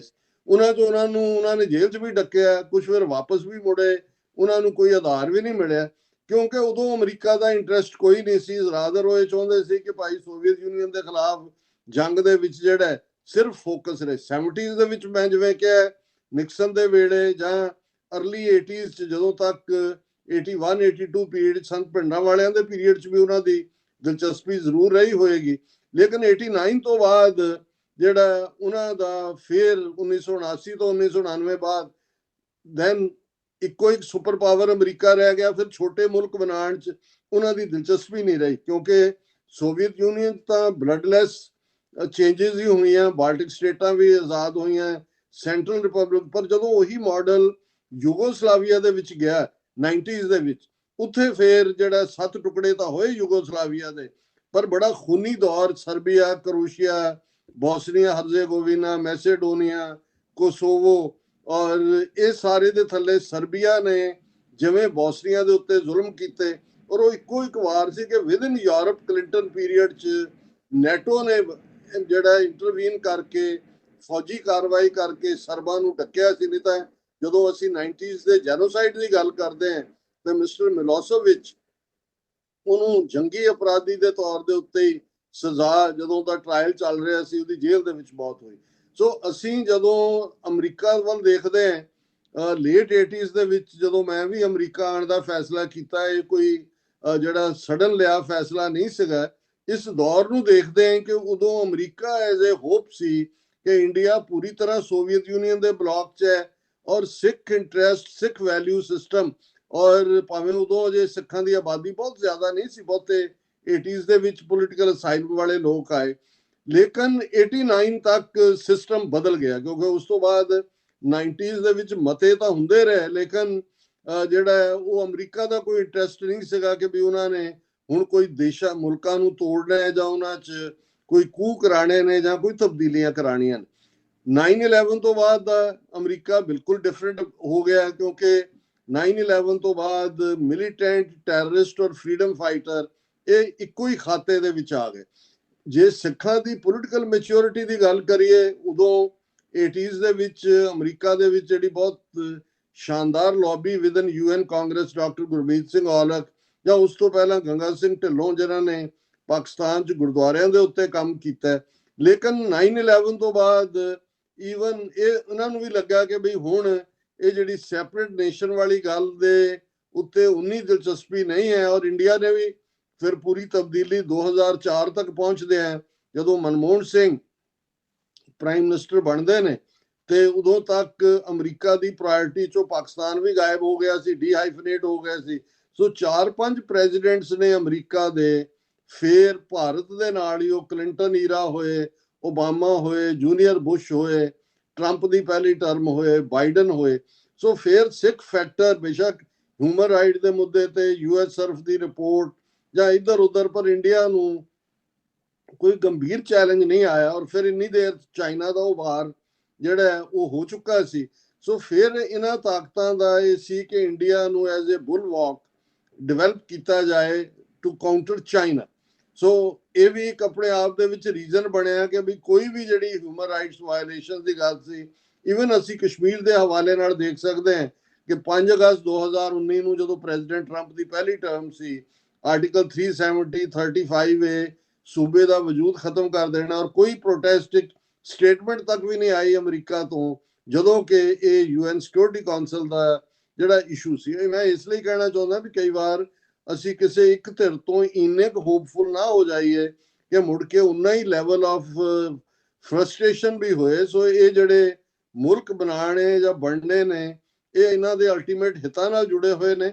ਹੁਣ ਕਿਉਂਕਿ ਨਵਾਂ ਵਰਲਡ ਆਰਡਰ ਚੱਲ ਰਿਹਾ ਹੈ, ਸਿੱਖ ਫੈਕਟਰ, ਜੇ ਅਸੀਂ ਇਸਲਾਮਿਕ ਵਰਲਡ ਵੀ ਦੇਖਾਂਗੇ, ਹਾਲਾਂ ਉਹਨਾਂ ਦੀ ਕੋਈ ਇੱਕ ਬਲੌਕ ਨਹੀਂ ਬਣਿਆ ਹੋਇਆ ਉਹਨਾਂ ਦਾ। ਇੱਕ ਪਾਸੇ ਜੇ ਈਰਾਨ ਹੈ, ਦੂਜੇ ਪਾਸੇ ਜਿਹੜੀਆਂ 8 ਗਲਫ ਮੁਲਕ ਨੇ ਉਹ ਵੀ ਇਸਲਾਮਿਕ ਨੇ, ਉਹ ਵੀ ਇਸਲਾਮਿਕ ਨੇ। ਇੱਕ ਇਜ਼ਰਾਈਲ ਦੇ ਨਾਲ ਰਲ ਕੇ ਸਾਊਦੀ ਅਰੇਬੀਆ ਔਰ UAE ਚੱਲ ਰਿਹਾ, ਇਧਰ ਦੂਸਰੇ ਚੱਲ ਰਹੇ ਨੇ। ਸੋ ਇਹਨਾਂ ਸਾਰਿਆਂ ਦੇ ਵਿੱਚ ਇਹਦੇ 'ਚ ਕੋਈ ਸ਼ੱਕ ਨਹੀਂ ਹੈ ਕਿ ਸਾਡੀ ਸਟ੍ਰੈਟੇਜਿਕ ਲੋਕੇਸ਼ਨ ਮੋਰਾਕੋ ਤੋਂ ਇਸਲਾਮਿਕ ਜਿਹੜਾ ਵੇਵ ਚੱਲਦੀ ਹੈ ਔਰ ਵਾਘਾ ਤੱਕ ਆ ਕੇ ਮੁੱਕਦੀ ਹੈ। ਜਮਨਾ ਪਾਰ ਭਾਰਤ ਬਾਰੇ ਇੱਕ ਗੱਲ ਬਿਲਕੁਲ ਕਲੀਅਰ ਹੋ ਗਈ, ਉਹ ਬੁਲਵਾਕ ਪਾਲਿਸੀ ਵੀ ਓਵਰ ਹੋ ਗਈ, ਜਦੋਂ ਇਹ ਕਿਹਾ ਜਾਂਦਾ ਇਹਨਾਂ ਦਾ ਕਿ ਇੰਡੀਆ ਇਜ਼ ਮੋਸਟ ਇਰਰਿਲਾਇਬਲ ਚ ਉਹਨਾਂ ਨੇ ਉਹਨਾਂ ਦਾ ਮਿਲਟਰੀ ਮਾਈਟ ਵੀ ਦੇਖ ਲਿਆ। 2020 ਚ ਡਿਊਰਿੰਗ ਦਾ ਗਲਵਾਨ ਵੈਲੀ ਚਾਈਨਾ ਤੋਂ ਜੁੱਤੀਆਂ ਖਾਧੀਆਂ, ਔਰ ਫਿਰ ਆਪਰੇਸ਼ਨ ਸੰਦੂਰ ਸੋ ਕਾਲਡ ਇਹਨਾਂ ਦਾ ਹੀ ਦਿੱਤਾ ਨਾਂ ਹੈ, ਮਈ ਦੇ ਵਿੱਚ ਪਿਛਲੇ ਮਹੀਨੇ ਜਿਹੜਾ 7, 8, 9, 10 ਮਈ ਨੂੰ 4 ਰੋਜ਼ਾ ਮਿਸਲ ਡਰੋਨ ਵਾਰਫੇਅਰ ਹੋਈ, ਉਹਦੇ ਚ ਪਾਕਿਸਤਾਨ ਤੋਂ ਵੀ ਜੁੱਤੀਆਂ ਖਾਧੀਆਂ। ਸੋ ਇਸ ਸਾਰੇ ਦੇ ਚੱਲਦਿਆਂ ਮੈਂ ਸਮਝਦਾ ਵੀ ਸਿੱਖਾਂ ਦੀ ਡਾਇਸਪੋਰਾ ਚ ਪ੍ਰੈਜ਼ੈਂਸ, ਸਾਡਾ ਆਪੋ ਆਪਣੇ ਢੰਗ ਨਾਲ ਇੱਕ ਆਪਣੀ ਹੋਂਦ ਨੂੰ ਜਿਤਾਣਾ ਵੀ। ਪੰਜਾਬ ਦੇ ਵਿੱਚ ਇਹਦੇ ਬਾਵਜੂਦ ਬਹੁਤ ਸਾਰੇ ਰੰਗ ਆਏ ਨੇ, ਪੋਲੀਟੀਕਲ ਪਾਰਟੀਆਂ ਕੌਣ ਆਈਆਂ ਕੌਣ ਗਈਆਂ, ਪਰ ਸਿੱਖ ਫੈਕਟਰ ਜਿਹੜਾ ਉਹ ਪੂਰੀ ਤਰ੍ਹਾਂ ਮੌਜੂਦ ਹੈ। ਦੁਨੀਆ ਨੇ ਔਰ ਅਮਰੀਕਾ ਨੇ ਵੀ ਖਾਸ ਤੌਰ ਤੇ ਜਿਹੜੀ ਕਿਸਾਨ ਮੂਵਮੈਂਟ ਆਲਮੋਸਟ 18-19 ਮਹੀਨੇ ਚੱਲੀ, ਉਹਨੂੰ ਕਲੋਜ਼ਲੀ ਮੋਨੀਟਰ ਕੀਤਾ ਹੈ ਕਿ ਕਿਵੇਂ ਸਿੱਖ ਕਿਸਾਨੀ ਨੇ, ਜਿਹਨੂੰ ਸਿੱਖ ਡਾਇਸਪੋਰਾ ਦੀ ਹਮਾਇਤ ਸੀ, ਇੰਡੀਅਨ ਮਾਈਟ ਨੂੰ ਝੁਕਣ ਤੇ ਮਜਬੂਰ ਕੀਤਾ। ਸੋ ਮੈਂ ਸਮਝਦਾ ਵੀ ਇਹ ਜਿਵੇਂ ਤੁਸੀਂ ਕਿਹਾ ਕਿ ਕਰਤਾਰਪੁਰ ਸਾਹਿਬ ਕੋਰੀਡੋਰ ਖੁੱਲਦਾ ਹੈ, UN ਦਾ ਸੈਕਟਰੀ ਜਨਰਲ ਉੱਥੇ ਪਹੁੰਚ ਜਾਂਦਾ, ਉਹਨੂੰ ਕੋਰੀਡੋਰ ਆਫ ਲਵ ਕਹਿੰਦਾ ਹੈ। ਚਾਈਨਾ ਦਾ ambassador with wife Darbar Sahib ਵੀ ਜਾਂਦਾ ਹੈ। ਹੁਣ ਗੁਰੂ ਨਾਨਕ ਪਾਤਸ਼ਾਹ ਦੇ ਪ੍ਰਕਾਸ਼ ਪੁਰਬ ਮੌਕੇ ਉਹਨਾਂ ਦਾ ਜਿਹੜਾ ਪੂਰੇ ਦਾ ਪੂਰਾ ਕੌਂਸੂਲੇਟ ਸਟਾਫ ਜਿਹੜਾ ਹੈ ਉਹ ਜਾ ਕੇ ਗੁਰਦੁਆਰਾ ਸਾਹਿਬ ਬੈਠਾ ਹੋਇਆ ਨਨਕਾਣਾ ਸਾਹਿਬ। ਔਰ ਹੁਣ ਜੇ ਈਰਾਨ ਦਾ ਵੀ ਜਿਹੜਾ ਇਸ ਲੈਵਲ ਦਾ ਦੀ ਰਿਪਰੈਜ਼ੈਂਟੇਸ਼ਨ ਹੈ ਆਪਣੇ ਲੈਵਲ ਤੇ। ਸੋ ਮੈਨੂੰ ਇਹ ਲੱਗਦਾ ਹੈ ਕਿ ਵੀ ਇਹ ਵਰਲਡ ਪਾਵਰਸ ਦੇ ਵਿੱਚ ਸਾਡੀ ਹੋਂਦ ਹੈ। ਪਰ ਜੇ ਮੈਂ ਇਹ ਕਹਾਂ ਕਿ ਜੀ ਅਸੀਂ ਕੋਈ ਬਹੁਤ ਸਿਆਣੇ ਹੋ ਗਏ ਡਿਪਲੋਮੈਟਿਕਲੀ ਜਾਂ ਦੂਜੇ, ਉਦੋਂ ਵੀ 80s 'ਚ ਵੀ ਹਾਲਾਂ ਕੁਝ ਸਾਡੇ ਜਿਵੇਂ ਫੈਡਰੇਸ਼ਨ ਦੀਆਂ ਫੈਕਸ਼ਨ ਸੀ ਜਿਨ੍ਹਾਂ ਨੇ ਅਸਾਮ ਤੱਕ ਜਾ ਕੇ ਪਹੁੰਚ ਕੀਤੀ ਸੀ। ਉਸ ਵੇਲੇ ਜਿਹੜੀ ਆ ਜਿਹੜੇ ਅਸਾਮ ਦੇ ਵਿੱਚ ਚੱਲ ਰਿਹਾ ਸੰਘਰਸ਼ ਸੀ, ਉਹਨਾਂ ਨੂੰ ਲੱਗਦਾ ਸੀ ਵੀ ਇਹਨੂੰ ਅਸੀਂ ਆਲ ਇੰਡੀਆ ਲੈਵਲ ਦੇ ਉੱਤੇ ਜਿਹੜੀਆਂ ਸਫਰਿੰਗ ਧਿਰਾਂ ਨੇ ਉਹਨਾਂ ਦਾ ਕੋਈ ਮੁਹਾਜ਼ ਬਣਾਈਏ, ਪਰ ਉਹਦਾ ਫਿਰ ਫੋਲੋ ਅਪ ਨਹੀਂ ਹੁੰਦਾ। ਸੋ ਇਸੇ ਤਰ੍ਹਾਂ ਅਸੀਂ ਇੱਥੇ ਕੋਸ਼ਿਸ਼ ਸਾਡੀ ਕਸ਼ਮੀਰੀਆਂ ਦੇ ਨਾਲ ਵੀ ਜਿਹੜੀ ਹੈ ਉਹਨੂੰ ਸਾਂਝਾਂ ਦੀ ਰਹੀ ਹੈ, ਜਾਂ ਕਿਸੇ ਸਟੇਜ ਤੇ ਥੋੜੀ ਬਹੁਤ ਨਾਗਿਆਂ ਦੇ ਨਾਲ ਵੀ ਸੀ। ਲੇਕਿਨ ਇਸ ਵੇਲੇ ਸਾਡਾ ਆਪਣਾ ਫੈਕਟਰ, ਸਿੱਖ ਫੈਕਟਰ, ਮੈਂ ਸਮਝਦਾ ਵੀ ਉਸ ਨੂੰ ਉਭਾਰਨ ਦੀ ਲੋੜ ਹੈ, ਔਰ ਮੋਰ ਡਿਪਲੋਮੈਟਿਕ ਲੈਵਲ ਤੇ ਵੀ ਸਾਡਾ ਜਿਹੜਾ ਉਹ ਥੋੜਾ ਬਹੁਤ ਪੋਜ਼ਿਟਿਵ ਭਾਵੇਂ ਅਸੀਂ ਕਹਿ ਸਕੀਏ, ਪਰ ਜੇ ਕਹੀਏ ਕਿ ਜੀ ਕੋਈ ਮਾਰਕਡ ਅਸੀਂ ਇੰਪ੍ਰਿੰਟ ਛੱਡਿਆ ਜਿਹੜਾ 80s ਨਹੀਂ ਸੀ ਤੇ ਹੁਣ ਸਾਡੇ ਆ ਕੋਈ ਡਿਪਲੋਮੈਟਿਕ ਇੰਪ੍ਰਿੰਟ ਹੈ, ਇਹ ਮੈਂ ਸਮਝਦਾ ਵੀ ਅਤਕਥ ਨਹੀਂ ਹੋਏਗਾ ਇਹ ਬਿਆਨ। ਬਿਲਕੁਲ ਜੀ। ਤੇ ਚਲੋ ਡਾਕਟਰ ਸਾਹਿਬ, ਇਹ ਅਸੀਂ ਕਹਿ ਸਕਦੇ ਕਿ ਇੱਕ ਚੈਲੰਜ ਆ ਸਿੱਖਾਂ ਦੇ ਲਈ ਕਿ ਉਹ ਇਹਨਾਂ ਇਸ਼ਾਰਿਆਂ ਨੂੰ ਸਮਝਣ ਕਿ ਜਿਹੜਾ ਗਰਾਊਂਡ ਆ ਉਹ ਜਿਵੇਂ ਅਸੀਂ ਕਹਿੰਦੇ ਜ਼ਮੀਨ ਬੱਤਰ ਹੋ ਰਹੀ ਆ, ਤਾਂ ਉਹਦੇ ਵਿੱਚ ਅੱਗੇ ਫਸਲ ਬੀਜਣੀ ਆ, ਉਹਦੀ ਜਿਹੜੀ ਪਲੈਨਿੰਗ ਕਰਨੀ ਆ ਜਾਂ ਮੈਚਿਓਰਿਟੀ ਲੈ ਕੇ ਆਉਣੀ ਆ, ਉਹਦੇ ਤੇ ਸਿੱਖ ਜਥੇਬੰਦੀਆਂ ਨੂੰ, ਸਿੱਖ ਧਿਰਾਂ ਨੂੰ ਬੜੀ ਤਨਦੇਹੀ ਦੇ ਨਾਲ ਕੰਮ ਜਿਹੜਾ ਆ ਉਹ ਸ਼ੁਰੂ ਕਰਨਾ ਚਾਹੀਦਾ ਆ। ਤੇ ਅਗਲਾ ਸਵਾਲ ਡਾਕਟਰ ਸਾਹਿਬ ਇਹ ਹੈ ਕਿ ਜਿਹੜਾ ਮਤਲਬ ਹੁਣ ਪਾਕਿਸਤਾਨ ਦੇ ਵਿੱਚ ਡਾਇਲੋਗ ਜਿਹੜਾ ਆ ਉਹ ਸ਼ੁਰੂ ਹੋ ਰਿਹਾ ਆ, ਕਾਫੀ ਪੋਸੀਬਿਲਿਟੀ ਅਮਰੀਕਨ ਐਟੀਟਿਊਡ ਤੋਂ ਵੀ ਅੱਜ ਇਜ਼ਰਾਈਲ ਨੇ ਵੀ ਜਿਹੜੀ ਲੈਬਨਾਨ ਦੇ ਨਾਲ ਗੱਲਬਾਤ ਜਿਹੜੀ ਆ ਉਹਦੀ ਤਸਦੀਕ ਕੀਤੀ ਹੈ ਨੇਤਨਯਾਹੂ ਨੇ, ਕਿ ਉਹ ਅਮਰੀਕਾ ਦੇ ਵਿੱਚ ਜਿਹੜਾ ਪੀਸ ਡਾਇਲੋਗ ਸ਼ੁਰੂ ਕਰਨ ਜਾ ਰਹੇ ਆ। ਤਾਂ ਇਹ ਲੱਗ ਰਿਹਾ ਹੈ ਕਿ ਇੱਕ ਬੜੇ ਹਮਲੇ ਤੋਂ ਬਾਅਦ, ਇੱਕ ਬੜੀ ਹਿਲਜੁਲ ਤੋਂ ਬਾਅਦ, ਜਿਵੇਂ ਅਸੀਂ ਗਾਜ਼ਾ 'ਚ ਦੇਖਿਆ ਸੈਟਲਮੈਂਟ ਹੋਈ ਆ, ਤੇ ਉਸੇ ਤਰੀਕੇ ਦੀ ਸੈਟਲਮੈਂਟ ਕੋਈ ਜਿਹੜੀ ਭਾਵੇਂ ਉਹ ਬੜੇ ਮੋਟੇ ਟਕਰਾਅ ਚੱਲਦੇ ਰਹਿਣ ਪਰ ਉਹ ਹੋਣ ਦੀ ਪੋਸੀਬਿਲਿਟੀ ਆ। ਤੇ ਜੇ ਇਹ ਹੋ ਜਾਂਦੀ ਆ, ਖਾਸ ਤੌਰ ਤੇ ਇਰਾਨ ਅਤੇ ਅਮਰੀਕਾ ਦੇ ਦਰਮਿਆਨ ਜਿਹੜੀ ਪਾਕਿਸਤਾਨ ਦੇ ਵਿੱਚ ਗੱਲਬਾਤ ਕਾਮਯਾਬ ਰਹਿੰਦੀ ਆ, ਤਾਂ ਉਹਦੇ ਵਿੱਚੋਂ ਤੁਸੀਂ ਜਿਹੜਾ ਇਹ ਮਿਡਲ ਈਸਟ ਦਾ ਸਾਰਾ ਖਿੱਤਾ ਆ ਉਹਦੇ ਵਿੱਚ ਕਿਹੋ ਜਿਹੀਆਂ ਤਬਦੀਲੀਆਂ ਦੇਖ ਰਹੇ ਹੋ, ਤੇ ਉਸ ਦੇ ਨਾਲ ਪੰਜਾਬ ਦੇ ਉੱਤੇ ਜਾਂ ਪੂਰੇ ਅਸੀਂ ਕਹਿ ਸਕਦੇ ਹਾਂ ਕਿ ਏਸ਼ੀਆ ਦੇ ਉੱਤੇ ਉਹਦੇ ਕਿਹੋ ਜਿਹੇ ਅਸਰ ਪੈ ਸਕਦੇ ਆ, ਤੇ ਭਾਰਤ ਪਾਕਿਸਤਾਨ ਦੀ ਸਥਿਤੀ ਬਾਰੇ ਵੀ ਜੇ ਤੁਸੀਂ ਥੋੜਾ ਜਿਹਾ ਦੱਸ ਸਕੋ, ਜੇ ਇਹ ਗੱਲਬਾਤ ਸਿਰੇ ਚੜ ਜਾਂਦੀ। ਦੇਖੋ ਹਾਲਾਂ ਜਿਹਨੂੰ ਕਹਿੰਦੇ ਨੇ ਕਿ ਵੀ hoping against hope is the folly of human nature, ਇਨਸਾਨੀ ਤਰਬੀਅਤ ਦਾ ਹਿੱਸਾ ਹੈ। ਅਸੀਂ ਆਸ ਦੇ, ਸਾਡੇ ਪੰਜਾਬੀ ਚ ਕਹਿੰਦੇ ਨੇ ਵੀ ਜਿਹੜਾ ਆਸ ਦੇ ਨਾਲ ਹੀ ਸੰਸਾਰ ਹੈ। ਪਰ ਮੈਨੂੰ ਲੱਗਦਾ ਵੀ ਇਹ ਅਜੇ ਬੜਾ ਟੀਡੀਐਸ ਕਿਸਮ ਦਾ ਡਾਇਲੌਗ ਹੋਏਗਾ, ਕਿਉਂਕਿ ਪਹਿਲਾ ਸਪੋਇਲਰ ਤਾਂ ਇਜ਼ਰਾਈਲ ਹੈ। ਅਸੀਂ ਉਹ ਦੇਖਿਆ ਵੀ ਲਬਨਾਨ ਤੇ ਅਟੈਕ ਕਰਕੇ, ਔਰ ਫਿਰ ਖੁਦ ਵੀ ਕਿਹਾ ਜੀ ਲਬਨਾਨ ਹਿੱਸਾ ਨਹੀਂ ਸੀ ਸਵਾਇਰ ਵਾਲੀ ਐਗਰੀਮੈਂਟ ਦਾ 2 ਹਫ਼ਤੇ ਦਾ। ਇਹੀ ਗੱਲ ਫਿਰ ਮਿਸਟਰ ਵੈਂਸ ਨੇ ਵੀ ਦੁਹਰਾਈ। ਇਸੇ ਤਰ੍ਹਾਂ ਜਿਹੜੀ ਵਾਈਟ ਹਾਊਸ ਦੀ ਪ੍ਰੈਸ ਸੈਕਟਰੀ ਬੀਬੀ ਨੇ ਇਹ ਕਿਹਾ ਕਿ ਜੀ ਜਿਹੜਾ ਈਰਾਨ ਦਾ 10 ਨੁਕਤਿਆਂ ਵਾਲਾ ਉਹਨੂੰ ਤਾਂ ਅਸੀਂ ਡਸਟਬਿਨ 'ਚ ਸੁੱਟ ਦਿੱਤਾ ਹੈ, ਕਿਉਂਕਿ ਉਹ ਤਾਂ ਜਾਲੀ ਸੀ, ਸਾਨੂੰ ਕੋਈ ਹੋਰ ਦਿਖਾਇਆ ਗਿਆ ਸੀ। ਸੋ ਉਸ ਤੋਂ ਮੈਨੂੰ ਲੱਗਦਾ ਹੈ ਵੀ ਕਿਤੇ ਨਾ ਕਿਤੇ ਜਿਹੜਾ ਅਮਰੀਕਨ ਪੋਜੀਸ਼ਨ, ਭਾਵੇਂ ਉਹ ਨੈਗੋਸ਼ੀਏਸ਼ਨ ਟੇਬਲ ਤੇ ਗਏ ਨੇ, ਪਰ ਇੱਕ ਅਜੇ ਵੀ ਉਹ ਲੌਬੀ ਜਿਹੜੀ ਟਕਰਾਅ ਨੂੰ ਜਾਰੀ ਰੱਖਣਾ ਚਾਹੁੰਦੀ ਆ ਉਹ ਮੌਜੂਦ ਹੈ। ਹਾਂ, ਜੇ ਪ੍ਰੈਜ਼ੀਡੈਂਟ ਟਰੰਪ, ਔਰ ਇਹ ਜਿਹੜਾ ਈਵਨ ਅਸਥਾਈ 2 ਹਫ਼ਤੇ ਦਾ ਵੀ ਹੋਇਆ, ਇਹਦੇ 'ਚ ਇਜ਼ਰਾਈਲ ਨੂੰ ਪੁੱਛਿਆ ਨਹੀਂ ਗਿਆ, ਉਹਨੂੰ ਦੱਸਿਆ ਗਿਆ। ਸੋ ਜੋ ਇਹ ਤਾਂ ਠੀਕ ਹੈ ਵੀ ਉਹ ਡਿਫਾਈ ਨਹੀਂ ਕਰ ਸਕਦਾ, ਤੇ ਇਸੇ ਲਈ ਉਹਨੇ ਇਹ ਲਬਨਾਨ ਵਾਲੀ ਦਿਲਵਦੀ ਕੀਤੀ। ਹੁਣ ਜਦੋਂ ਉਹਦੇ ਤੇ ਇਹ ਦਬਾਅ ਬਣਾਇਆ ਗਿਆ ਕਿ ਵੀ ਬੰਦ ਕਰੋ, ਇਹ ਅਮਰੀਕਾ ਵੱਲੋਂ ਹੋਏਗਾ ਜ਼ਰੂਰ ਦਬਾਅ, ਤਾਂ ਉਹਨੇ ਕਿਹਾ ਜੀ ਅਸੀਂ ਹੁਣ ਜਿਹੜੀ ਹੈ ਲਬਨਾਨ ਦੀ ਗਵਰਨਮੈਂਟ ਨਾਲ ਸਿੱਧੀ ਗੱਲ ਕਰਾਂਗੇ, ਕਦੋਂ ਗੱਲ ਸ਼ੁਰੂ ਹੋਏਗੀ, ਕਦੋਂ ਨਹੀਂ ਹੋਏਗੀ। ਸੋ ਕਿਉਂਕਿ ਪਾਕਿਸਤਾਨ ਤੋਂ ਇਜ਼ਰਾਈਲ ਵੀ ਵੇਰੀ ਹੈ ਕਾਫੀ। ਪਾਕਿਸਤਾਨ ਇੱਕੋ ਇੱਕ ਨਿਊਕਲੀਅਰ ਪਾਵਰ ਹੈ। ਪਾਕਿਸਤਾਨ ਔਰ ਤੁਰਕੀ ਦਾ ਰਿਲੇਸ਼ਨਸ਼ਿਪ, ਔਰ ਇਹਦੇ 'ਚ ਵੀ ਵਿਚੋਲਗੀ 'ਚ ਤੁਰਕੀ ਨੂੰ ਵੀ ਇਜ਼ਰਾਈਲ ਨੇ ਪਿਛਲੇ ਦਿਨਾਂ 'ਚ ਆਪਣਾ ਐਨਮੀ, ਉਹਨਾਂ ਨੇ ਕਿਹਾ ਜੀ ਸਾਨੂੰ ਕੱਲਾ ਸ਼ੀਆ ਇਸਲਾਮ ਤੋਂ ਖਤਰਾ ਨਹੀਂ ਹੈ, ਸੁन्नी ਇਸਲਾਮਿਕ ਬ੍ਰਦਰਹੁੱਡ ਔਰ ਤੁਰਕੀ ਔਰ ਸਾਊਦੀ ਅਰੇਬੀਆ ਇਹ ਵੀ ਇੱਕ ਬਲੌਕ ਬਣ ਰਿਹਾ। ਸੋ ਮੈਂ ਸਮਝਦਾ ਵੀ ਇਹ ਬਹਿ ਜਾਣਾ ਟੇਬਲ ਤੇ ਇੱਕ ਇਸ ਵੇਲੇ ਵੱਡੀ ਪ੍ਰਾਪਤੀ ਹੈ। ਇਹਦੇ ਕਈ ਦੌਰ ਚੱਲਣਗੇ, ਲੈਦੇ ਹੋਏਗੀ, ਲੇਕਿਨ ਜਿਵੇਂ ਜੇ ਇਹਦੇ 'ਚ ਮੈਂ ਕਨਕਲੂਜਨ 'ਚ ਕਹਾਂ ਕਿ ਜੋ ਈਰਾਨ 20 ਫਰਵਰੀ 2026 ਨੂੰ ਸੀ, 40 ਦਿਨਾਂ ਬਾਅਦ ਅੱਜ ਈਰਾਨ ਜਿਸ ਟੇਬਲ ਤੇ ਬੈਠਾ ਹੈ, ਫਰਮ ਦਾ ਪੋਜੀਸ਼ਨ ਆਫ ਸਟਰੈਂਥ ਬੈਠਾ ਹੈ। ਜਿਹੜੇ ਆਬਜੈਕਟਿਵਸ ਅਮਰੀਕਾ ਜਾਂ ਇਜ਼ਰਾਈਲ ਦੇ ਸੀ ਉਹਨਾਂ 'ਚੋਂ ਕੋਈ ਵੀ ਫੁੱਲਫਿਲ ਨਹੀਂ ਹੋਇਆ। ਨਾ ਰਜੀਮ ਚੇਂਜ ਹੋਇਆ, ਨਾ ਐਨਰਿਚਡ ਯੂਰੇਨੀਅਮ ਇਹਨਾਂ ਦੇ ਕੋਲ ਆਇਆ, ਨਾ ਉਹਨਾਂ ਦਾ ਮਿਸਲ ਔਰ ਡਰੋਨ ਦਾ ਕੱਟ ਆਫ ਹੋਇਆ। ਰਾਦਰ ਕੰਟਰਰੀ ਟੂ ਦੈਟ, ਤਬਾਹੀ ਤਾਂ ਕੀਤੀ ਉਹਨਾਂ ਨੇ, ਕਿੰਨੇ ਹਜ਼ਾਰ ਸਟ੍ਰਾਈਕ ਕੀਤੇ, ਕੀ ਕੀਤਾ। ਲੇਕਿਨ ਜਿਹੜਾ ਸਟ੍ਰੇਟ ਆਫ ਹਾਰਮੂਜ਼ ਦੇ ਉੱਤੇ, ਜਿੱਥੇ ਪਹਿਲਾਂ ਇੰਟਰਨੈਸ਼ਨਲ ਲਾਅ ਦੇ ਥੱਲੇ ਫ੍ਰੀ ਜਿਹੜੀ ਹੈ ਉਹਦੇ 'ਚ ਵੋਇਜ ਸੀ, ਕੋਈ ਵੀ ਜਿਹੜਾ ਉਸ ਦੇ ਉੱਤੇ ਚਾਰਜਿੰਗ ਜਾਂ ਦੂਜੀ ਨਾਂ ਦੀ ਕੋਈ ਚੀਜ਼ ਨਹੀਂ ਸੀ, ਕਿਉਂਕਿ ਉਹ ਕੁਦਰਤੀ ਆਬਸ਼ਾਰ ਹੈ ਜਿਵੇਂ ਇਹਨਾਂ ਦਾ ਲਾਅ ਇੰਟਰਨੈਸ਼ਨਲ ਪਨਾਮਾ ਔਰ ਦੂਸਰੇ 'ਚ ਹੈ, ਕਿਉਂਕਿ ਉਹ ਮੁਲਕਾਂ ਨੇ ਬਣਾਏ ਹੋਏ ਨੇ, ਖਰਚ ਕੀਤੇ ਹੋਏ ਨੇ। ਪਰ ਹੁਣ ਈਰਾਨ ਉਸ ਦੇ ਉੱਤੇ ਬੈਠ ਗਿਆ ਔਰ ਆਲਰੇਡੀ ਜਿਹੜੀਆਂ ਰਿਪੋਰਟਸ ਨੇ ਕਿ ਵੀ ਉਹਨਾਂ ਨੇ ਇਹਨਾਂ ਦਿਨਾਂ ਦੇ ਵਿੱਚ ਜਿਹੜਾ ਕਾਫੀ ਆਮਦਨ ਕੀਤੀ ਹੈ ਔਰ ਉਹ ਈਰਾਨ ਨੇ ਛੱਡਣੀ ਨਹੀਂ ਹੈ, ਕਿਉਂਕਿ ਉਹਦੇ ਕੋਲ ਇਕਨੋਮਿਕਲ ਮਾਈਟ ਵੀ ਹੈ ਔਰ ਉਸ ਨੂੰ ਉਸ ਖਿੱਤੇ ਦੇ ਵਿੱਚ ਜਿਹੜਾ ਉਹ ਡਿਫੈਂਸ ਮੁੱਦੇ ਤੋਂ ਵੀ ਜਿਹੜੀ ਹੈ ਉਹ ਅਪਰ ਹੈਂਡ ਦਿੰਦਾ।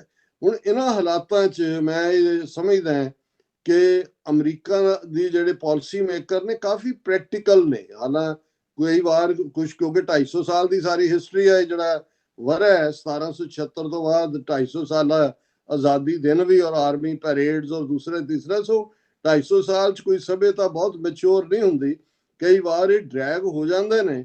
ਪਰ ਇਹਨਾਂ ਦੇ ਲਈ ਯੂ ਟਰਨ ਮਾਰਨਾ ਜਾਂ ਉਸ ਪੋਜੀਸ਼ਨ ਤੋਂ ਇਲਾਵਾ ਵੱਖਰੀ ਪੋਜੀਸ਼ਨ ਲੈਣੀ, ਇਹ ਵੀ ਕੋਈ ਏਡਾ ਔਖਾ ਕੰਮ ਨਹੀਂ ਹੁੰਦਾ। ਮੈਨੂੰ ਲੱਗਦਾ ਕਿ ਹੁਣ ਜਿਵੇਂ ਜੇ ਪ੍ਰੈਜ਼ੀਡੈਂਟ ਟਰੰਪ ਨੇ ਇਸ ਵੇਨ 'ਚ ਕਿਹਾ ਕਿ ਜੀ ਠੀਕ ਹੈ, ਸਟੇਟ ਆਫ ਹਾਰਮੂਜ਼ 'ਚ ਅਸੀਂ we will be around, hanging around, we can share the money, it's lot of money, this that.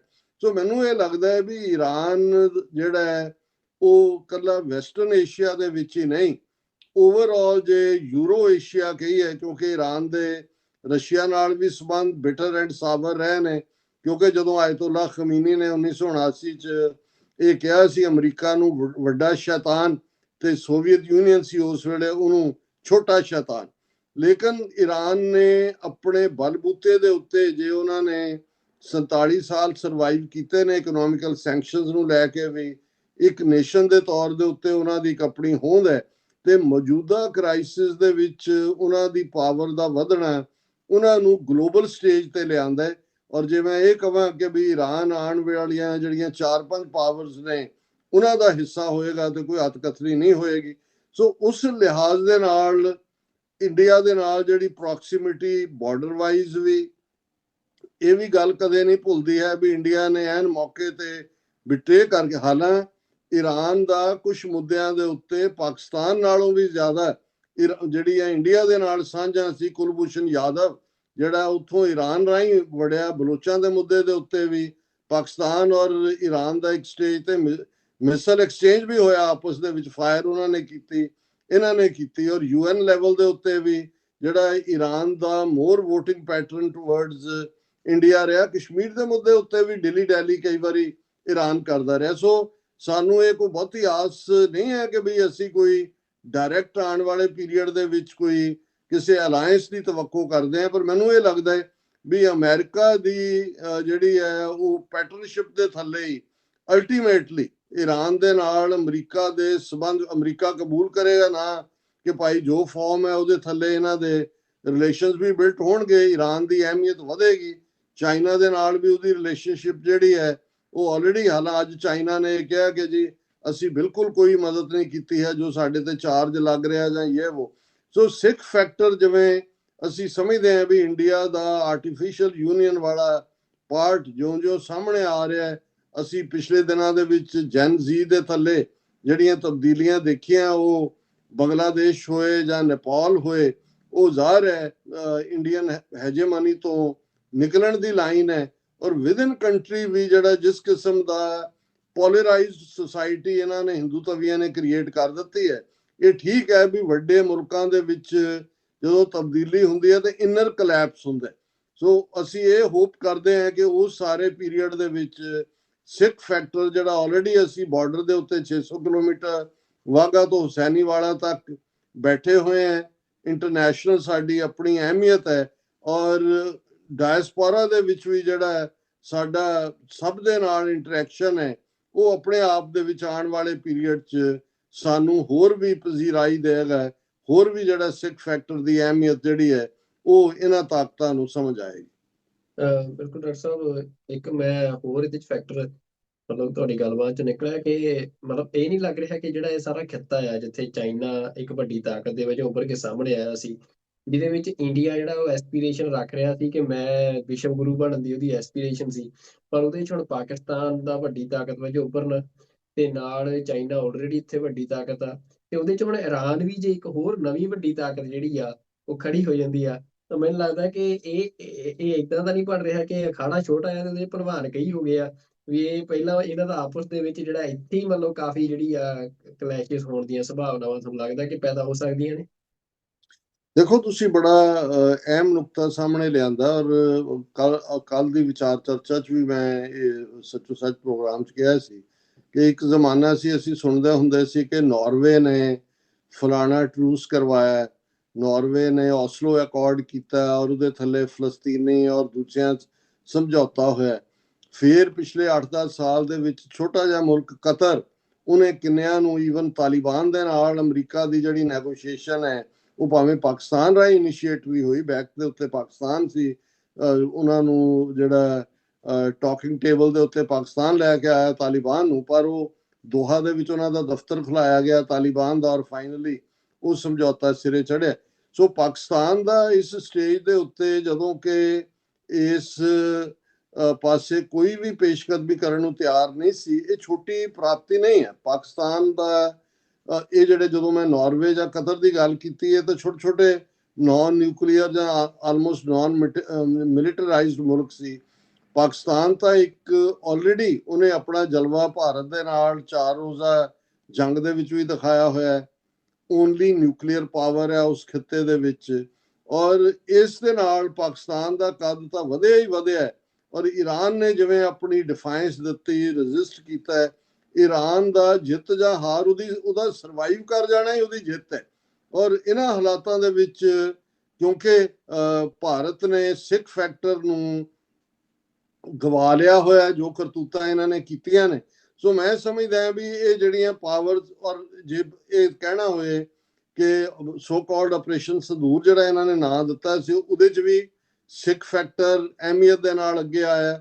ਅੱਜ ਪਾਕਿਸਤਾਨ ਦੇ ਵਿੱਚ ਜਿੰਨਾ ਸਿੱਖਾਂ ਦੇ ਲਈ ਪਿਆਰ ਹੈ, ਜਾਂ ਖਾਸ ਤੌਰ ਤੇ ਸਿੱਖਾਂ ਦੀ ਅਹਿਮੀਅਤ ਔਰ ਖਾਲਿਸਤਾਨ ਪ੍ਰਤੀ ਜਾਗਰੂਕਤਾ ਹੈ, ਉਹ ਪਹਿਲਾਂ ਕਦੇ ਵੀ ਨਹੀਂ ਸੀ ਹੋਈ, ਕਿਉਂਕਿ ਇਹ ਅਲਟੀਮੇਟਲੀ ਦੁਨੀਆ ਮੰਨਦੀ ਜ਼ੋਰਾਂ ਨੂੰ, ਕੋਈ ਪੁੱਛੇ ਨਾ ਕਮਜ਼ੋਰਾਂ ਨੂੰ। ਤਾਕਤਵਰ ਡਿਫਾਇੰਟ ਲੋਕ, ਉਹਨਾਂ ਦੀ ਕਦਰ ਵੀ ਹੁੰਦੀ ਹੈ। ਔਰ ਮੈਨੂੰ ਇਹ ਲੱਗਦਾ ਕਿ ਤੁਸੀਂ ਠੀਕ ਕਿਹਾ ਵੀ ਅਖਾੜਾ ਛੋਟਾ ਭਲਵਾਨ ਵੱਡੇ ਵੱਡੇ ਉਭਰਣਗੇ, ਪਰ ਉਹਨਾਂ ਦੇ ਵਿੱਚ ਸਿੱਖ ਭਲਵਾਨੀ ਵੀ ਜਿਹੜਾ ਹੈ ਉਹ ਆਪਣੇ ਜੌਹਰ ਦਿਖਾਏਗੀ, ਇਹਦੇ ਬਾਰੇ ਕੋਈ ਸ਼ੱਕ ਸ਼ੁਬਾ ਨਹੀਂ ਹੋਣਾ ਚਾਹੀਦਾ। ਬਿਲਕੁਲ ਡਾਕਟਰ ਸਾਹਿਬ, ਅਸੀਂ ਇਹ ਦੇਖ ਰਹੇ ਹਾਂ ਕਿ ਜਿਹੜੇ ਤਾਕਤ ਦੇ ਸਮੀਕਰਨ ਨੇ ਉਹ ਬੜੀ ਤੇਜ਼ੀ ਦੇ ਨਾਲ ਬਦਲ ਰਹੇ ਆ, ਤੇ ਇਹ ਸਾਰੇ ਦੇ ਵਿੱਚੋਂ ਮਤਲਬ ਜੇ ਸਿੱਖ ਨੁਕਤਾ ਨਿਗਾਹ ਨੂੰ ਅੱਜ ਅਸੀਂ ਡਿਸਕਸ ਕੀਤਾ ਹੈ, ਤਾਂ ਅਸੀਂ ਇਹ ਵੀ ਦੇਖ ਰਹੇ ਹਾਂ ਕਿ ਜਿਹੜੀ ਚੰਗੀ ਗੱਲ ਆ ਕਿ ਸਿੱਖ ਕੌਮ ਦੇ ਤੌਰ ਦੇ ਉੱਤੇ ਬਹੁਤ ਜ਼ਿਆਦਾ ਸਿੱਖਾਂ ਦੀ ਇੰਗੇਜਮੈਂਟ ਨਜ਼ਰ ਆ ਰਹੀ ਹੈ ਕੌਮਾਂਤਰੀ ਮਸਲਿਆਂ ਤੇ, ਜਿਹੜੀ ਕਿ ਹੋਰ ਕੌਮਾਂ ਜਾਂ ਭਾਈਚਾਰਿਆਂ ਦੀ ਉਨੀ ਹਜੇ ਨਹੀਂ ਨਜ਼ਰ ਆਉਂਦੀ। ਤੇ ਦੁਨੀਆ ਦੇ ਵਿੱਚ ਵੀ ਸਿੱਖਾਂ ਨੂੰ ਇੱਕ ਧਿਰ ਦੇ ਵਜੋਂ ਜਿਹੜੀਆਂ ਤਾਕਤਾਂ ਨੇ ਉਹ ਤਸਲੀਮ ਕਰ ਰਹੀਆਂ ਨੇ।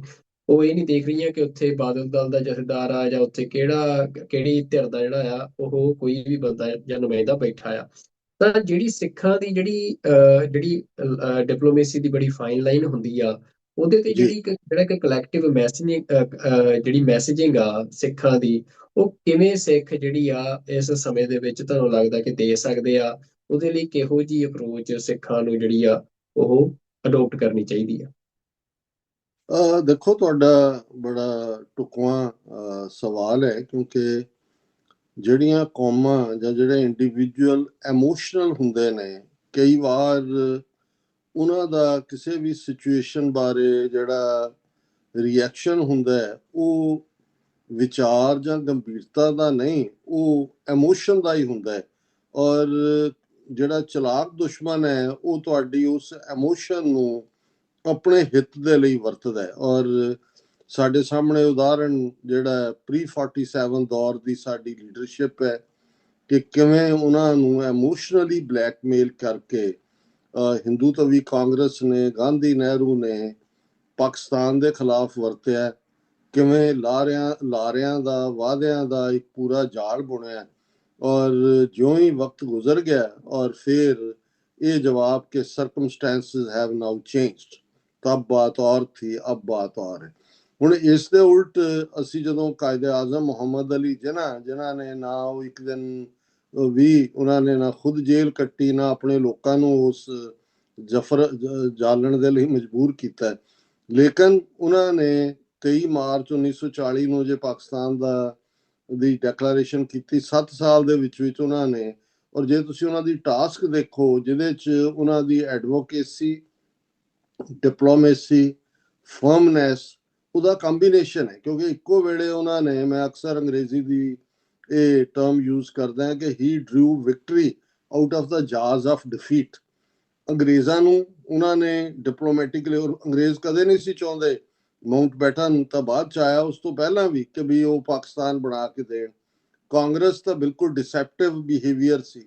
ਫਿਰ ਸਿੱਖ ਕੌਮ ਜਿਹੜੀ ਪੰਜਾਬ ਦੇ ਵਿੱਚ ਬੈਠੀ ਹੋਈ ਸੀ, ਸਾਡੇ ਨਾਲ ਵੀ ਉਹਨਾਂ ਨੂੰ ਜਿਹੜਾ ਹੈ ਉਹ ਜੂਝਣਾ ਪਿਆ, ਕਿਉਂਕਿ ਅਸੀਂ ਆਪਣਾ ਹੱਕ ਦੀ ਥਾਂ ਤੇ ਅਸੀਂ ਆਪਣਾ ਕੇਸ ਪ੍ਰੈਜ਼ੈਂਟ ਨਹੀਂ ਸੀ ਕਰ ਰਹੇ ਵੀ ਸਾਨੂੰ 6 ਸਟੇਟ ਜਾਂ ਖਾਲਿਸਤਾਨ, ਸਾਡਾ ਬਾਰਡਰ ਕੀ ਹੋਏ, ਚਾਹੀਦਾ ਕੀ ਹੈ। ਦੂਜਾ, ਅਸੀਂ ਇੱਕ ਯਰਗਮਾਲ ਵਾਂਗ ਵਰਤੇ ਜਾ ਰਹੇ ਸੀ ਕਿ ਅਸੀਂ ਪਾਕਿਸਤਾਨ ਨਹੀਂ ਬਣਨ ਦੇਣਾ। ਸੋ ਇਹ ਸਾਡੀ ਵੱਡੀ ਫੇਲਿਅਰ ਸੀ।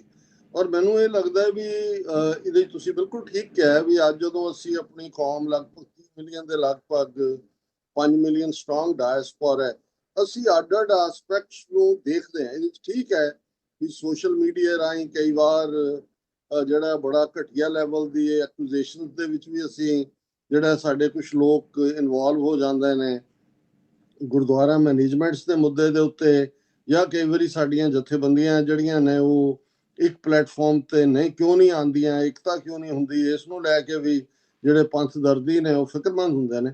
ਪਰ ਮੈਂ ਸਮਝਦਾ ਵੀ ਅਸੀਂ ਕਾਫੀ ਮੈਚੁਰ ਵੀ ਹੋਏ ਹਾਂ। ਅਸੀਂ ਐਜ਼ ਏ ਸੌਫਟ ਪਾਵਰ ਵੀ ਸਾਡਾ ਉਭਾਰ ਹੋਇਆ।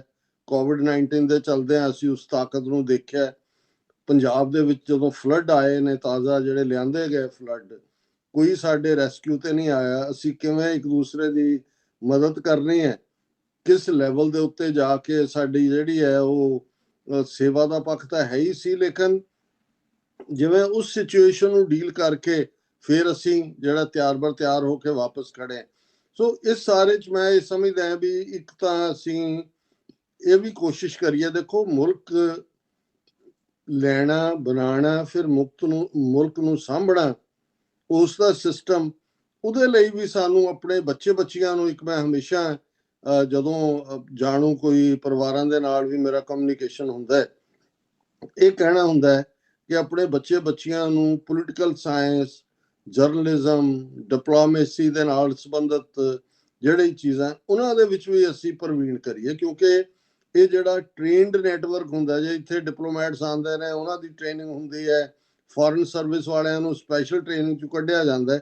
ਕਿਉਂਕਿ ਜਦੋਂ ਅਸੀਂ ਫਾਈਨ ਨੈਗੋਸ਼ੀਏਟਰਸ ਦੀ ਗੱਲ ਕਰਦੇ ਹਾਂ, ਅਸੀਂ ਸਿਸਟਮ ਨੂੰ ਚਲਾਉਣ ਦੇ ਲਈ ਬਿਊਰੋਕ੍ਰੇਸੀ ਦੀ ਗੱਲ ਕਰਾਂਗੇ, ਤੇ ਇਹ ਸਾਰੇ ਹੀ ਆਸਪੈਕਟ ਨੇ ਜਿਹੜੇ ਸਾਡੇ ਲਈ ਜ਼ਰੂਰੀ ਨੇ। ਸੋ ਉਹਦੇ 'ਚ ਮੈਂ ਸਮਝਦਾ ਵੀ ਅੱਗੇ ਨਾਲੋਂ ਅਸੀਂ ਮੈਚੁਰ ਹੈ। ਔਰ ਇਹੀ ਰੀਜ਼ਨ ਹੈ ਕਿ ਕਈ ਵਾਰ ਜਿਵੇਂ ਜੇ ਕਹਿਣਾ ਹੋਏ ਕਿ 26 ਜਨਵਰੀ ਦਾ ਸਰਬੱਤ ਖਾਲਸਾ, ਜੇ ਇਸ ਦੀ 40 ਸਾਲਾ ਯਾਦ ਸਾਡੀਆਂ ਜਥੇਬੰਦੀਆਂ ਨੇ ਮਿਲ ਕੇ ਮਨਾਈ ਹੈ। ਅਮਿਤ ਸ਼ਾਹ ਨੇ ਮੋਗੇ ਆਉਣਾ ਸੀ, ਵਿਚਾਰ ਗੋਸ਼ਟੀ ਜਲੰਧਰ ਦੇ ਵਿੱਚ ਹੋਈ, ਅੱਡ-ਅੱਡ ਸਾਰੀਆਂ ਧਿਰਾਂ ਨੇ ਘੱਟੋ ਘੱਟ ਇਹ ਮੈਸੇਜ ਤਾਂ ਦਿੱਤਾ ਕਿ ਭਾਈ ਅਸੀਂ ਇਹ ਪੰਥਕ ਭੂਮੀ ਪੰਜਾਬ ਦੇ ਵਿੱਚ ਇਹ ਜਿਹੜਾ ਹਿੰਦੂਤਵਾ ਦਾ ਰੱਥ ਹੈ, ਇੱਥੋਂ ਅਸੀਂ ਲੰਘਣ ਨਹੀਂ ਦੇਣਾ ਹੈ। ਔਰ ਇਹੀ ਕਾਰਨ ਹੈ ਕਿ ਸਾਡਾ ਗਲੋਬਲੀ ਵੀ ਅਸੀਂ ਇਸ ਦੇ ਉੱਤੇ ਜਿਹੜਾ ਉਹ ਫੋਕਸ ਵੀ ਕਰ ਰਹੇ ਹਾਂ। ਔਰ ਸਾਡਾ ਫੋਕਸ ਇਸ ਵੇਲੇ ਇੰਡੀਪੈਂਡੈਂਟ ਸੋਵਰਨ ਨੇਸ਼ਨ ਖਾਲਿਸਤਾਨ ਦੀ ਕਾਇਮੀ ਲਈ ਵਿਉਂਤਬੰਦੀ ਦੇ ਉੱਤੇ ਵੀ ਹੋਣਾ ਚਾਹੀਦਾ ਹੈ। ਇਹ ਠੀਕ ਹੈ ਵੀ ਜਿਹੜੇ ਸਾਡੀ ਸਲੋਗਨੀਅਰਿੰਗ ਹੈ ਉਹ ਵੀ ਬੜੀ ਇੰਪੋਰਟੈਂਟ ਹੈ, ਕਿਉਂਕਿ ਡਿਫਾਈਨਸ ਜਦੋਂ ਤੱਕ ਇੱਕ ਸਿੱਖ ਵੀ ਬਾਂਹ ਖੜੀ ਕਰਕੇ ਖਾਲਿਸਤਾਨ ਜ਼ਿੰਦਾਬਾਦ ਕਹਿੰਦਾ ਹੈ, ਇਸ ਪਲੈਨਟ ਦੇ ਉੱਤੇ ਸਾਡੀ ਮੂਵਮੈਂਟ ਜਿਉਂਦੀ ਹੈ। ਪਰ ਹੁਣ ਸਾਨੂੰ ਥੋੜਾ ਜਿਹਾ ਇਸ, ਜਿਵੇਂ ਅੱਜ ਅਸੀਂ ਗੱਲਬਾਤ ਕਰ ਰਹੇ ਹਾਂ ਡਿਪਲੋਮੇਸੀ ਦੇ ਹਵਾਲੇ ਨਾਲ, ਜਾਂ ਜੇ ਦੁਨੀਆ ਦੀਆਂ ਤਾਕਤਾਂ ਸਾਡੇ ਵੱਲ ਦੇਖ ਰਹੀਆਂ ਨੇ, ਤੇ ਫਿਰ ਇਹ ਨਾ ਹੋਏ ਕਿ ਭਾਈ ਅਸੀਂ ਉਹ, ਜਿਵੇਂ ਅਲਾਮਾ ਇਕਬਾਲ ਦਾ ਹੀ ਕਪਲਟ ਹੈ ਕਿ ਬੜੇ ਗੌਰ ਸੇ ਸੁਨ ਰਹਾ ਥਾ ਜ਼ਮਾਨਾ, ਹਮੀ ਸੌਂ ਗਏ ਦਾਸਤਾਂ ਕਹਿਤੇ ਕਹਿਤੇ। ਕਿਤੇ ਅਸੀਂ ਹੀ ਫੇਰ 47 ਦੌਰ ਦੀ ਲੀਡਰਸ਼ਿਪ ਨੂੰ ਅਸੀਂ ਦੋਸ਼ ਦਿੰਦੇ ਹਾਂ, ਤੇ ਅਸੀਂ ਵੀ ਕਿਤੇ ਉਸੇ ਵਹਿਣ ਦੇ ਵਿੱਚ ਕੋਈ ਇਸ ਖੁੰਝੇ ਕੋਈ ਉਸ ਖੁੰਝੇ, ਔਰ ਮੁੜ ਕੇ ਫਿਰ ਪਛਤਾਵੇ ਵਾਲੀ ਗੱਲ 'ਚ ਨਾ ਸਾਨੂੰ ਜਾਣਾ ਪਏ। ਸੋ ਸਾਨੂੰ, ਮੈਂ ਸਮਝਦਾ ਵੀ ਹੋਰ ਵੀ ਇਸ ਫੀਲਡ ਦੇ ਵਿੱਚ ਮੈਚੁਰਿਟੀ ਦੀ ਲੋੜ ਹੈ। ਬਿਲਕੁਲ ਜੀ ਡਾਕਟਰ ਸਾਹਿਬ, ਬੜਾ ਧੰਨਵਾਦ ਜੀ ਤੁਹਾਡਾ। ਕਾਫੀ ਵਿਸਥਾਰ ਦੇ ਨਾਲ ਤੁਸੀਂ ਜਿਹੜੇ ਸਾਰੇ ਹਾਲਾਤ ਬਦਲ ਰਹੇ ਆ, ਤੇ ਉਹਦੇ 'ਚ ਸਿੱਖ ਜਿਹੜੇ ਆ ਉਹਨਾਂ ਨੂੰ ਕਿਸ ਤਰੀਕੇ ਦੇ ਨਾਲ ਉਹ ਚੀਜ਼ਾਂ ਨੂੰ ਓਬਜ਼ਰਵ ਕਰਨ ਤੇ ਰਿਐਕਸ਼ਨ ਕਿਹੋ ਜਿਹੇ ਹੋਣੇ ਚਾਹੀਦੇ ਆ, ਕਿਹੋ ਜਿਹੀ ਤਿਆਰੀ ਹੋਣੀ ਚਾਹੀਦੀ ਆ, ਉਹਦੇ ਬਾਰੇ ਤੁਸੀਂ ਸਾਰੀ ਗੱਲ ਦੀ ਸਾਂਝ ਪਾਈ ਆ। ਤੇ ਨਾਲ ਹੀ ਅਗਲੇ ਦਿਨਾਂ ਦੇ ਵਿੱਚ ਬੜੀਆਂ ਅਹਿਮ ਜਿਹੜੀਆਂ ਘਟਨਾਵਾਂ ਨੇ ਉਹ ਵਾਪਰਨ ਵਾਲੀਆਂ ਨੇ। ਮਤਲਬ ਆਸ ਅਸੀਂ ਚੰਗੇ ਦੀ ਲਾ ਰਹੇ ਹਾਂ, ਪਰ ਕੁਝ ਵੀ ਹੋ ਸਕਦਾ ਹੈ। ਤੇ ਜੀ ਜੀ ਜੀ ਜਿੱਧਰ ਜਿੱਧਰ ਨੂੰ ਵੀ ਦੁਨੀਆ ਜਾ ਰਹੀ ਹੈ, ਤੇ ਅਸੀਂ ਇਹ ਕੋਸ਼ਿਸ਼ ਕਰਾਂਗੇ ਕਿ ਟੀਵੀ 84 ਦੇ ਰਾਹੀਂ ਜਿਹੜੀ ਖਾਸ ਤੌਰ ਤੇ ਸਿੱਖਾਂ ਦੇ ਤੱਕ ਜਿਹੜੀ ਗੱਲ ਆ, ਉਹ ਅਸੀਂ ਜਿਹੜੀ ਸਹੀ ਜਾਣਕਾਰੀ ਆ ਦੁਨੀਆ ਦੇ ਇਸ ਬਦਲ ਰਹੇ ਰੁਝਾਨ ਦੀ ਅਸੀਂ ਪਹੁੰਚਦੀ ਕਰ ਸਕੀਏ। ਤੇ ਨਾਲ ਹੀ ਜਿਹੜਾ ਸਿੱਖ ਕਿਵੇਂ ਇਸ ਸਾਰੇ ਘਟਨਾਵਾਂ ਨੂੰ ਦੇਖ ਰਹੇ ਆ, ਉਹ ਵੀ ਜਿਹੜੀ ਦੁਨੀਆ ਆ ਉਹ ਟੀਵੀ 84 ਦੇ ਰਾਹੀਂ ਜਿਹੜੇ ਵੀ ਵੱਖੋ-ਵੱਖ ਮੁਲਕਾਂ ਦੇ ਅਹਿਮ ਲੋਕ ਨੇ, ਉਹ ਇਸ ਗੱਲ ਨੂੰ ਸਮਝ ਸਕਣ, ਦੇਖ ਸਕਣ। ਤੇ ਸਾਡੇ ਦਰਸ਼ਕਾਂ ਨੂੰ ਵੀ ਅਸੀਂ ਇਹ ਬੇਨਤੀ ਕਰਦੇ ਹਾਂ ਕਿ ਟੀਵੀ 84 ਇੱਕ ਮਹਿਜ਼ ਇਹ ਟੀਵੀ ਚੈਨਲ ਨਹੀਂ, ਇਹ ਪੰਥ ਦੀ, ਪੰਜਾਬ ਦੀ ਆਵਾਜ਼ ਆ। ਤੇ ਇਸੇ ਕਰਕੇ ਜਿਹੜਾ ਅਸੀਂ ਜਿਹੜੀ ਗੱਲਬਾਤ ਆ ਉਹ ਬਿਲਕੁਲ ਇੰਡੀਪੈਂਡੈਂਟ, ਬਿਨਾਂ ਕਿਸੇ ਡਰ ਤੋਂ, ਬਿਨਾਂ ਕਿਸੇ ਪ੍ਰਭਾਵ ਤੋਂ ਕਰਦੇ ਆ। ਤੇ ਇਸੇ ਕਰਕੇ ਸਾਨੂੰ ਲਗਾਤਾਰ ਪਾਬੰਦੀਆਂ ਵੀ ਜਿਹੜੀਆਂ ਆ ਉਹ ਝੱਲਣੀਆਂ ਪੈ ਰਹੀਆਂ ਨੇ। ਤਾਂ ਸਾਡੇ ਲਈ ਜਿਹੜੀ ਤੁਹਾਡੀ ਸਪੋਰਟ ਆ ਉਹ ਬੜੀ ਅਹਿਮ ਆ, ਕਿ ਤੁਸੀਂ ਜਿਹੜੀ ਇਹ ਗੱਲਬਾਤ ਆ ਉਹਨੂੰ ਆਪਣੇ ਸਾਧਨਾਂ ਦੇ ਰਾਹੀਂ, ਆਪਣੇ ਮੈਸੇਜਸ ਦੇ ਰਾਹੀਂ ਜਿਹੜੀ ਅੱਗੇ ਆ ਉਹ ਹੋਰ ਲੋਕਾਂ ਤੱਕ ਵੀ ਪਹੁੰਚਦੀ ਕਰੋ, ਤਾਂ ਕਿ ਜਿਹੜਾ ਇਹ ਗੱਲਬਾਤ ਦਾ ਘੇਰਾ ਆ ਉਹ ਹੋਰ ਜ਼ਿਆਦਾ ਵੱਧ ਸਕੇ।